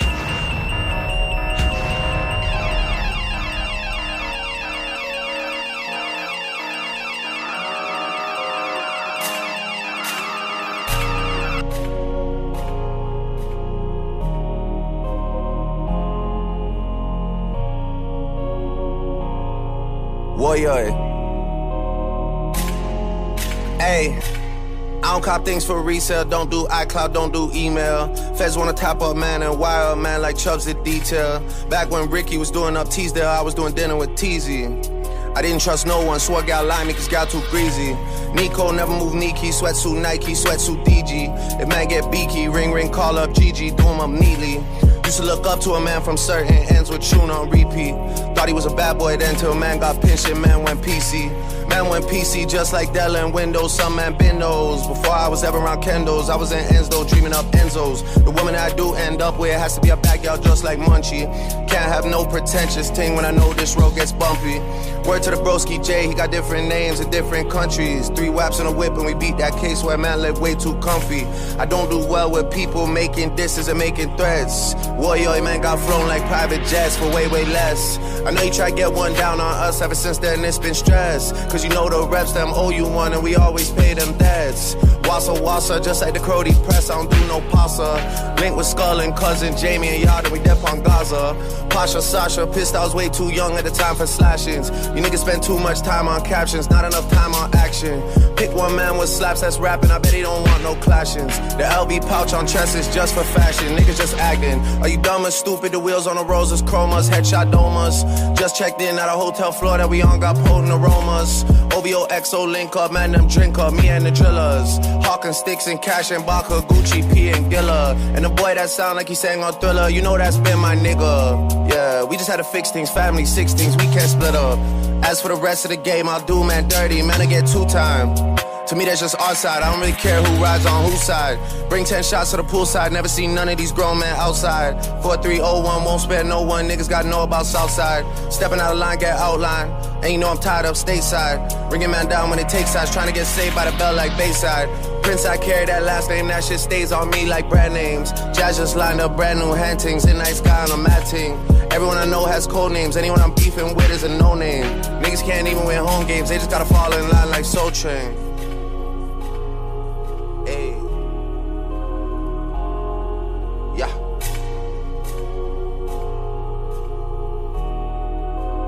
Axel.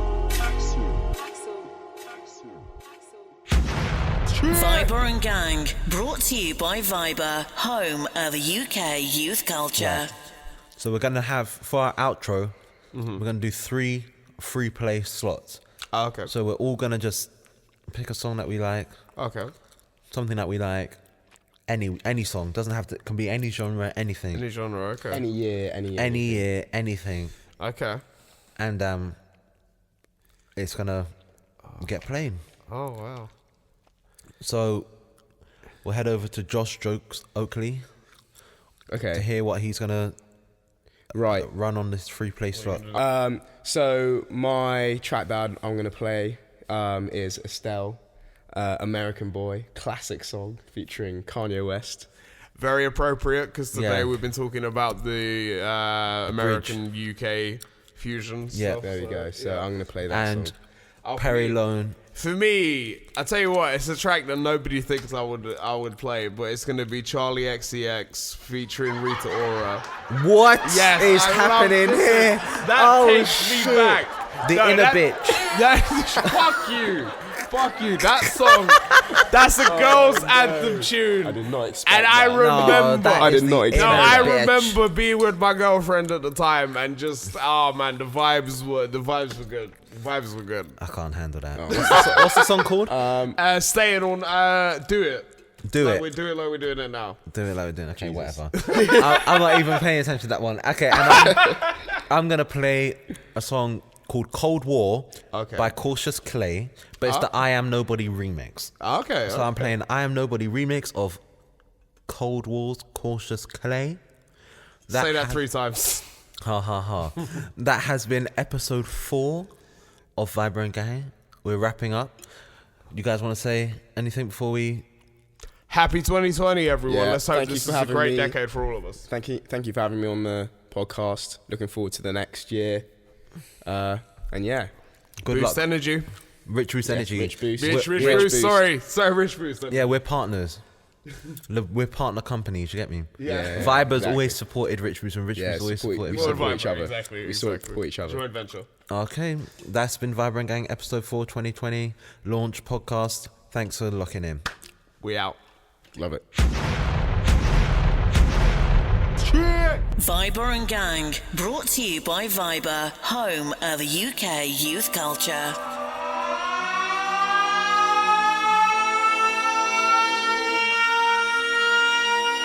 This is #1 champion sound, yeah, Estelle, we about to get down. Who the hottest in the world right now? Just touched down in London town. Bet they give me a pound. Tell them put the money in my hand right now. Set up a motor, we need more seats. We just sold out all the floor seats. Take me on a trip, I'd like to go someday. Take me to New York, I'd love to see LA. I really want to come pick you with you. You'll be my American boy. He said, hey sister, it's really, really nice to meet ya. I just met this 5'7" guy who's just my type. Like the way he's speaking, his confidence is peaking. Don't like his baggy jeans, but I'ma like what's underneath it. And no, I ain't been to MIA. I heard that Cali never rains and New York's wide awake. First let's see the West End, I'll show you to my bedroom. I'm liking this American boy, American boy. Take me on a trip, I'd like to go someday. Take me to New York, I'd love to see LA. I really want to come pick you with you. You'll be my American boy, American boy. Can we get away this weekend? Take me to Broadway. Let's go shopping, maybe then we'll go to a cafe. Let's go on the subway, take me to your hood. I've never been to Brooklyn and I'd like to see what's good. Dressed in all your fancy clothes, sneakers looking fresh to death. I'm loving no show toes. Walking that walk, talk that slick talk. I'm liking this American boy, American boy. Take me on a trip, I'd like to go someday. Take me to New York, I'd love to see LA. I really want to come pick you with you. You'll be my American boy. Tell him walk one block. Who killing them in the UK? Everybody gonna say UK. Reluctantly, cause most of this press don't with me. Estelle once said, tell me cool down, down. Don't act a fool now, now. Always act a fool, ow, ow. Ain't nothing new now, now. He crazy, I know what you're thinking. Rapping, I know what you're drinking. Rap singer, chain blinger. Holla at the next chick soon as you're blinking. What's your persona about this Americana? Rhymer, am I shallow? Cause all my clothes designer. Dress smart like a London bloke. Before he speak, his suit be spoke. And you thought he was cute before. Look at this peacoat, tell me he's broke. And I know you ain't into all that. I heard your lyrics, I feel your spirit, but I still talk that cat ass. Cause a lot of wags wanna hear it. And I'm feeling like Mike at his baddest. Like the pips at they gladdest. And I know they love it, so they here with all that rubbish. Would you be my love, my Would you be mine? Would you be my love, my Would you be mine? Could you be my love, my love? Would you be my American boy, American boy? Take me on a trip, I'd like to go someday. Take me to Chicago, San Francisco, babe. I really want to come pick you with you. You'll be my American boy, my American boy.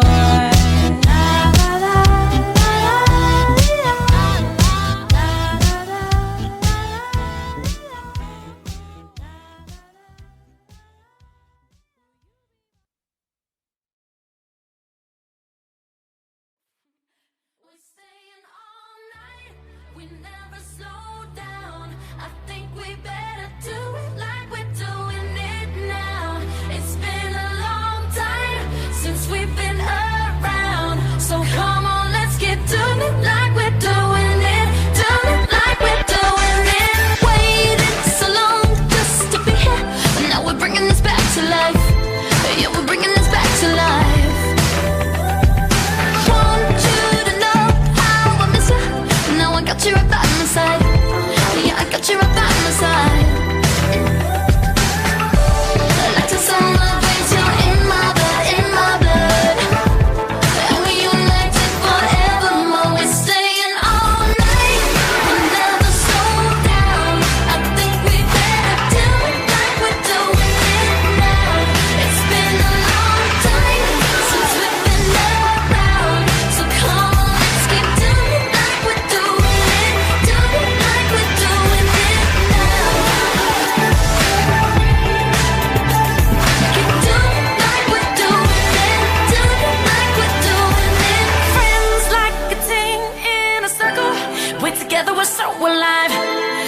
Together we're so alive.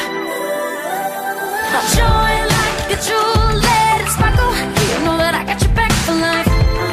Yeah, I got your back for life. Like it's on my veins, you're in my blood, in my blood. Oh, and we're united forevermore. We're staying all night. We never slow down. I think we better do it like we're doing it now. It's been a long time since we've been around. So come on, let's get doing it like we're doing it. Doing it like we're doing it now. Keep doing it like we're doing it. Doing it like we're doing it now.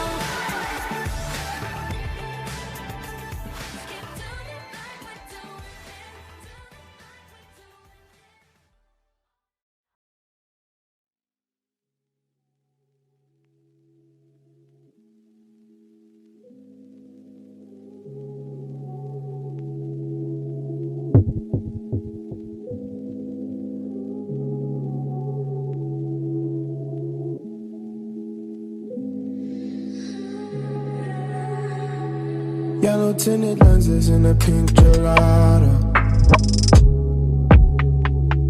Falling out the window, hit me back tomorrow. Will always be the one tough fact to follow. Cause we aiming for the stars with a point and hollow. Filling these songs, making jokes and cuddles. Started this job selling rocks and arrows. Cause they only swipe right if you fuck for follows. Welcome to the days of the broken shallow. But if we just spoke like me mental, would you reference this open part of me? The minute I know the time is spent there, came corrected in my anatomy.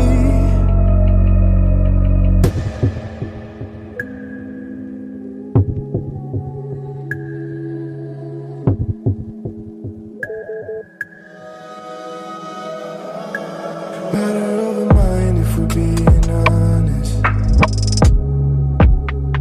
But you wander through your thoughts like a broken promise. In it for the monetary growth of power. But we divided at the bottom of this whiskey sour. So leave it on the table if you hadn't bothered. Tell me if you mean it, baby, who's the father? The stories of the land we divide and conquer. You really showing me the meaning of a losing offer. But if we just spoke like we mental, would you reference this open part of me? The minute I know the time is spent there, came corrected in my anatomy.